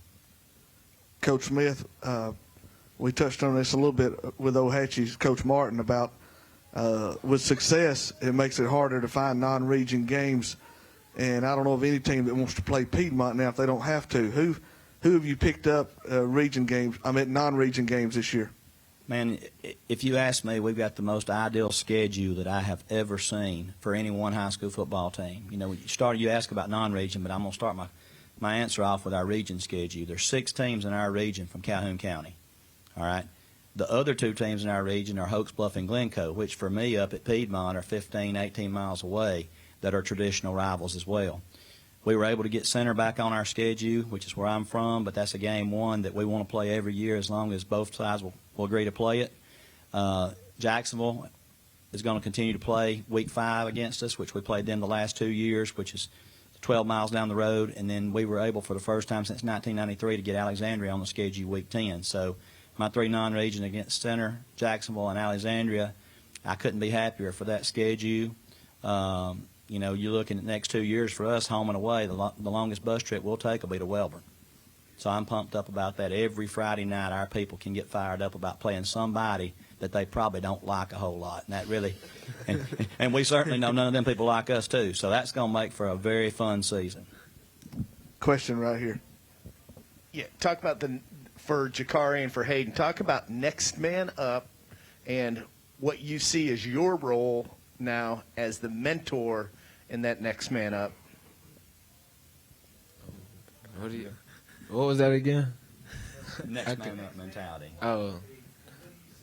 Your role as a mentor now in that role. Well, back when I played in 9th grade, you know, I had followed behind Cardavian Myers and like Lee Stanley and them, and I seen how they had worked, so I wanted to, you know, be better than them and, you know, help out young kids how I got helped out and try to do my best. I had the same thing happen with my brother Davis Young and another guy named Cole Chastain. They both helped me tremendously on being a great lineman. And well, I just mainly look at, since I started doing this last year, just helping the younger guys try to get better. That way, whenever I'm graduated, they'll still be good and they'll be even better than me. And that's something that I'd like to touch on also as well, Danny, just because you know, that philosophy probably has never been more apparent than you're going to see people practice this year. You know, with the possibility of having people not only going down to injury, but people going down possibly with sickness or whatever. that's why it's so critical in the developmental part of your program to have those B-team games and to play that junior high schedule, and that's something that we've been insisted upon in the past few years, that, you know, we won't play people on Monday nights that won't play B-team games with us, because I think it's very vital to your overall program that those kids are getting that, those 9th and 10th graders that are not playing on Friday night are playing a lot on Monday night. So I feel like we're in a position to be able to handle that maybe better than some folks are, just because of our system that we run in our program. You've obviously had a lot of success in a very tough region for a while now. But with reclassification and some of the teams that moved down from 4A, some that moved up from 2A, how much tougher did the road to a championship in 3A become this year? You know, I hadn't looked at that. I don't really know if it got any tougher or not. I know that we got 7 region games against people that are extremely talented. And, you know, last year we lost a game in the region. Actually, the last 2 years we've lost a game in the region, and we've won the region championship by virtue of tiebreakers of a 3-way tie. So, you know, when you're looking at Welborn and everybody they've got coming back, semifinal team, Ohatchee is expecting a big year. When you look at Sachs and the development they're going to have with those young guys that they had to play last year, Weaver, Glencoe going to be better, Pleasant Valley. Coach Nick's done a great job out there. And I'm leaving somebody out. Who am I leaving out right there? I can't remember. Oh, Hoax Bluff and Glencoe, like I said, just Hoax Bluff being a traditional 4A playoff team and then falling back to 3A. I don't look outside of our region or outside of our non-region games to try to figure out who else is any good. Final question right here. I wanted to make sure we got all the football ones first before I did this one. It's a little bit lighter. Actually, it's a lot lighter. Explain the hair growth for people who probably haven't seen you since December of last year when you held the state championship. Coach, you talk about it. I'm sure there's a good story behind it. And players, what are your thoughts? There's definitely a story behind it. This is not by choice. I've had the same haircut ever since my sophomore year of high school. But, you know, we lost in the championship game to Flomaton in 2018. And every year you're looking for a little something to motivate, try to get next year's team to be better than the year before and all that. And the kids came to me with an idea. They said, hey, Coach, said, if we win it in 19, how about you growing out that 80s mullet? I thought we had 17 seniors that team. I knew we was going to have to start some freshmen. I didn't know we'd start 4 freshmen in the state championship game at quarterback, running back, right tackle, and middle linebacker. But I knew we were going to have to play a lot of young guys. I think last year we started 4 freshmen in that game, but I want to say 14 of the 22 starters started their first game of their career last year. So we had a lot of guys that were getting on-the-job experience. So when I made that deal and that bet, I thought I was making a pretty safe bet. Not that I doubted our kids, but just that much youth, that much inexperience, the schedule we had, I thought it would kind of take an act of God for us to get to the championship game and win it. And I thought I was pretty safe making that deal, but I made it, and they reminded me when we got on the bus to leave Auburn. That was, you know, we celebrated and we sang and all that stuff, and then somebody before we ever got out of Lee County asked me if I remembered making that bet. So I haven't had a haircut on the back since December the 3rd, the Tuesday before the championship game. So it's gonna grow until the end of football season. Just one time I want to hear you say, come after me, I'm a man, I'm 40. Yeah. The thing is, I'll be 50 next Thursday, so I could say I'm in my 40s right now, but I've got had a lot of Gundy comparisons over the last few weeks. Let's close it out with your final comments, Coach. You know, I'm just, again, extremely excited that the people in charge have made good decisions, in my opinion, to be able to allow us to have a way to have football this fall.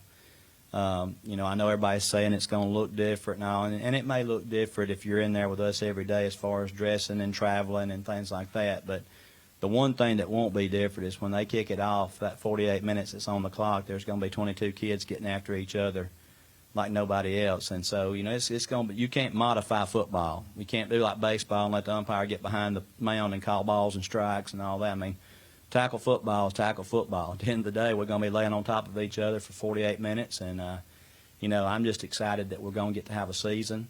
And I believe in our guys. And I believe in these guys on the other side of me here and their leadership qualities and what they're going to do this year.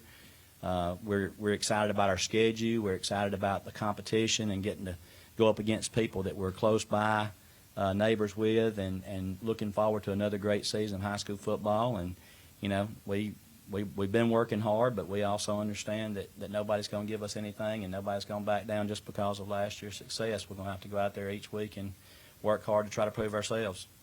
Very good. Good luck on the season, guys, and good luck to Piedmont Bulldogs. Thank you.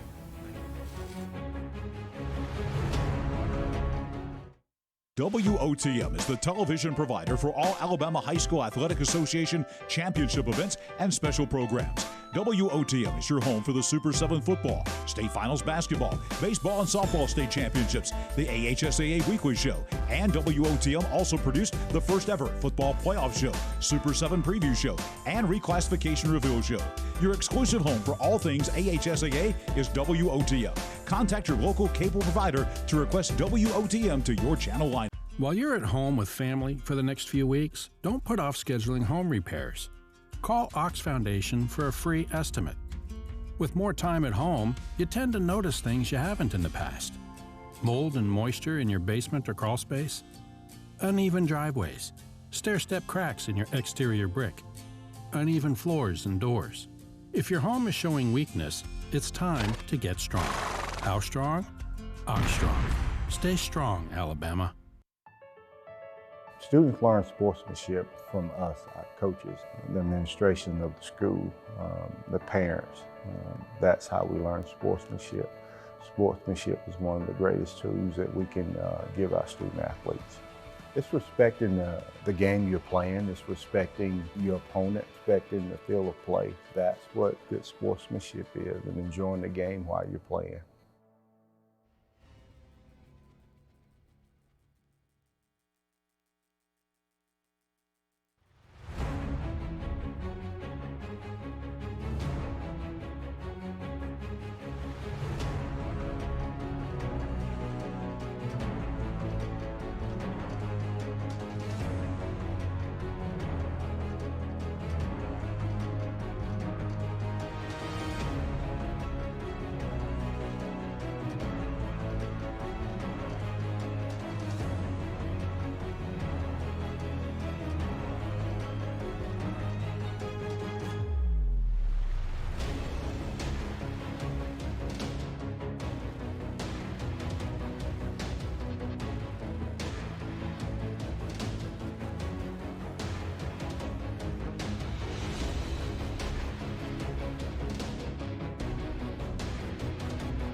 Now up on the stage at 2020 Media Day is White Plains High School.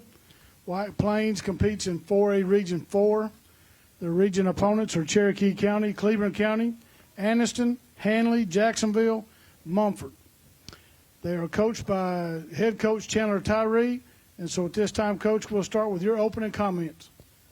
Good evening. Thank y'all for hanging out and staying. I know we're the last group, so I want to tell you I appreciate y'all and what y'all do for our kids, how much attention y'all give them, and it doesn't go unnoticed. I believe that a lot of our guys get the notice and the notoriety they do and get college opportunities because of the guys that are in this room. And so I just want to say I appreciate that. Feel a lot better this time. I mean, I know that's weird to say, but last year I got hired on Thursday, had to come to media day on Friday. We had to check the name cards, make sure I had the names right for our players. And so I feel a lot more comfortable. Been around our kids for a year. I told them outside, everybody's having to deal with COVID, and it's a difficult situation. As coaches, there's a lot of things we have to do that we're not normally used to doing. But whatever we can try to do to make sure that our guys stay safe and to give them a successful atmosphere to be around, we want to do that. I'm joined today by senior quarterback Jaden Chapman. He's on my right, and senior wide receiver free safety Carson Tyree on my left. I look for both of these guys to have big numbers for us this year. I look for both of them to be big leaders in our locker room, and I just expect them to do big things for our program to kind of carry us over the top. I'm been really excited about our leadership, really excited about the things that we have going on in our program and our culture that's starting to change. And we're excited. We're ready to roll, just trying to do everything we can the right way. Make sure we take care of our kids, make sure we look out for their health first and foremost, and then also try to get them ready for a football season. First question, Coach. Yeah, Chandler, just what was your reaction to the HSA announcement yesterday? And then, once 22 players are between the lines and they start hitting each other, what can you do for safety? It's a big unknown. Like we know what can happen. We've seen the numbers. I know our kids want to play football, and we're going to take every action that we can to keep them as safe as possible. Most of the time for our numbers, we have to go against bags a lot anyway, so that's going to help us a ton as far as contact over and over and over during practice. Now, there's times when you have to have full contact. You have to figure out who's going to be able to play a position, what guy's going to be able to be a good rotator for you for some of those young guys.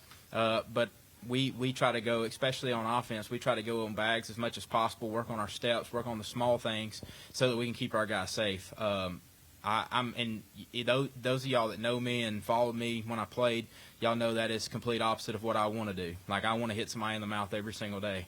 That's just how I played, and that's how I was raised. That's football. But right now, we have to do everything we can to be safe and to make sure that we give these guys a chance to play football. I mean, I can tell you, these kids want to play football, and the kids always know best. But our kids have worked their tail off, man. And they believe that they can do something that hadn't been done at White Plains in a while. They believe that they have an opportunity to push for a playoff spot, which hadn't been done since 1994. This senior class, I could be around them all day, every day. If my house was big enough, I'd invite them over and spend the night and hang out and live with me because I love being around them. They push me to be better. They telling the story earlier. When I talk about our culture changing, during conditioning and stuff now, we do county fair to keep them separated, to be able to rotate and keep them on opposite ends of the field. We bust their tail in the county fair. Like, they are working. We run hill sprints, we do bag drills, we do all that stuff, and it's rough. Well, throughout that, guys go down and hit their knees and show weakness and show that they're tired, and there'll be senior leadership and just leadership in general jump up and say, hey, we don't do that. We don't show. We stand up tall. Stop showing people that you're tired. Stop showing people that you got weakness right now. Stand up. That didn't happen a year ago, and that shows that our culture is starting to take place. And matter of fact, Jaden called me out. I ran some sprints with him in one group, and I was meeting with them after practice. Now, your huddles, you got to understand, are as big as this room now because you have to keep social distance. And I hit my knees because I'm tired, because I'm old and out of shape, and I'm not as good as I once was. And Jaden said, hey, Coach, we don't do that. Get off your knees. And so if they can hold me accountable and I can show that I'm correct and that I can be corrected and I can be coachable, then that goes a long way because they're also holding their teammates accountable. So that was cool. That was, like, for me, like, I like that. I like a guy that's not afraid to say something to a coach and say, hey, that ain't how we do it around here. And so I'm just excited and thrilled and ready to roll. And like I said, man, it's I don't know what we're facing. I don't know what's going to happen. But I know these kids are ready to play football, and we're going to do everything at White Plains that we can to keep them safe and to make sure we try to give them the season that they're looking forward to. Question, Coach. Yeah, Chandler. Can you talk a little bit about the management aspects of what you face this season with potential of reduced revenues from tickets and fundraising and things of that nature? Most people don't gather, what coaches have to do along those lines, but regardless of how we play, how long we play, or any of those kind of things, everybody's going to feel that this year. Yes, sir. It's definitely some anxiety there. I told my wife the other day, you walk around, you try it like you're not worried about anything. You try to be the man of the house and act like nothing's worrying you right now. But as far as the money side, and that's stressful for a coach. I mean, that's stuff that people don't think about.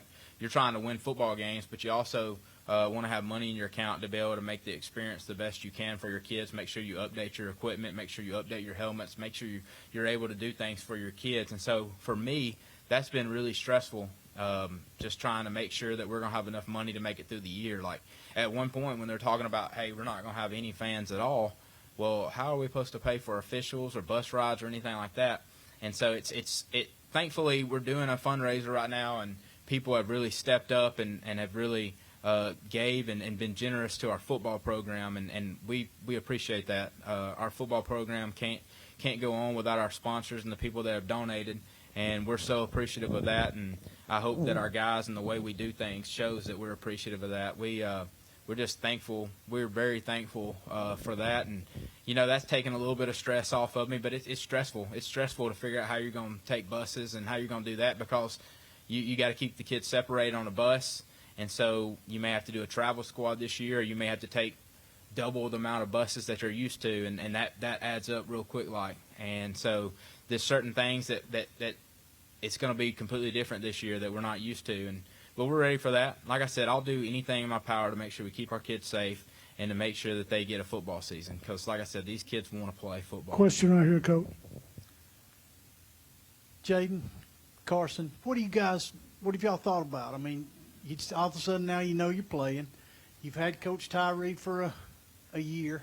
I mean, what is it like to come back and be seniors and be part of a program that he's starting, that he's trying to get going? What's your thoughts in a day in, day out atmosphere for you guys leading this team and what you leave behind? Go ahead. I'm just ready for us to be able to take the next step, whether that's making sure all the guys are putting in extra work, holding each other accountable at workouts, whatever I can do to, help our football program take the next step. I'm gonna try and do it. So, I've been told that we weren't gonna have football season. I always kept my hopes high. I was like, man, we're gonna have football season. We come in, our guys look good. I mean, we're working our tails off, and I'm just ready for football season to come around. Question right here. Kind of piggyback off of that, too, for both Jaden and Carson. What have you learned over the last 3 years? I know you've seen the program, you've seen what the numbers are, and Coach talked about the kind of history that you're on the cusp of. What have you learned over those last 3 years and some of the things you want to take into this season? You can't put in enough work. No amount of work is enough to be successful. I mean, man, you've always got room to get better. I mean, you can't settle for less. Question, Coach. Playing in a 6-team or a 7-team region with 6 region games, how difficult was it for you to fill out a 10-game schedule? It was pretty difficult. Made a lot of phone calls, tried to sell games to people. I'm really excited about the schedule we were able to build, though. I feel like Ranburn's been a really good game for us the last 3 years. I think it's going to be a really competitive game for us. They're right down the road. Donahoe obviously was a big-time rivalry for us, and so we were able to get that back on the schedule. And Pleasant Valley's been a big rival for us. I think we've played Pleasant Valley more times in the history of our school than we've played anybody else. And so I'm excited about that. We've got some rivalry games back. And then we go to Elmore County, which will be a tough game. It's a tough place to play, but I'm excited about that as well. And then you talk about our region. There's no tougher region in 4A football than the region we're in. But you take what you're given, and you go out and you try to compete and do the best you can. And we're gonna try to win every ball game we roll out there too. I get so sick and tired of hearing 3-7 good year last year. No, that's not what we're looking to go. That's not what we're looking to do. I appreciate it and thank you, but no, we felt like we let a couple of games slip away last year, and we felt like we could have been better than what we were last year. And we're trying to make the playoffs. We're not trying to go 500. We're trying to make the playoffs. We're trying to get in the dance, because once you get in the dance, anything can happen. Our guys have put in the work. I mean, I don't know where we're going to be at or what's going to happen, but I'm here. Like we're here to win. Like you're going to show up, you're going to have to beat us. Like I get so sick and tired of it. Well, we're playing so and so. Well, so they got to get off the bus and they'll put their pants on the same way we do. And so our schedule's tough. Our region's tough. You take out a couple of teams and you add Hanley and Mumford, and it didn't get no easier. So, but we're here to compete. We're here to do what we can to try to compete to get in the playoffs. Question here. Jaden, Coach talked about the change in mindset, and he told the story about you getting on to him for showing fatigue. Can you give me your side of that? You know, what you saw when you saw Coach go down on his knees, and what thoughts occurred, and what has caused that mindset to change? I mean, I was just thinking about like how tired I was and how tired everybody else was, but everybody else was up. I know he's old and whatever, but watch it now. But he should stand up just like the rest of us. I think Coach Tyree has. He's came in with that mindset every day since he got here. With we're not going to show weakness. We're going to be tougher than our opponent. We're going to play our hearts out. We're going to do things right on and off the field. And I think his mindset is coming over to us. Carson, this is for you. Where do you like to play better, offense or defense? I'm an offensive guy, but when it comes to defense, I'm ready to knock some heads off. Jaden, obviously quarterback. You play, is it defensive back some as well, or you need defense? He could play some defense this year. We got to get our best athletes on the field, and he's definitely one of our best athletes. Any other questions? All right, we'll wrap it up with closing comments from the two players, and then, Coach, you close it out with your comments. Thanks for having us. This is a good event, and appreciate it. Thank you for having us, and I appreciate everything y'all do for us. Go Wildcats. Thank y'all once again. We appreciate y'all's support. We appreciate what y'all do for White Plains football and all the football in this area. This is the best. In my opinion, this is the best area to be high school football. I think y'all go above and beyond, and I appreciate everything y'all do. And if I can ever help y'all or y'all have any questions, feel free to call me, and go Wildcats. Very good. Good luck to the White Plains Wildcats in 2020. And that, folks, will wrap up our 2020 Media Day. We hope that you've got a lot of insight on the coming season. Just having all the coaches here and the players makes it all worthwhile. I want to go back and thank our sponsors again. Without them, this would not happen. F&M Bank, ERA King Real Estate, Webb Concrete and Building Materials, Anderson Orthopedics, Superior Automotive, and John Lindsay at EHT Security. Again, thanks to Anderson Country Club and their staff for welcoming us in today, and Warren Averett for providing lunch. And it's been a great day. Hope to see y'all again same time next year. Thank you.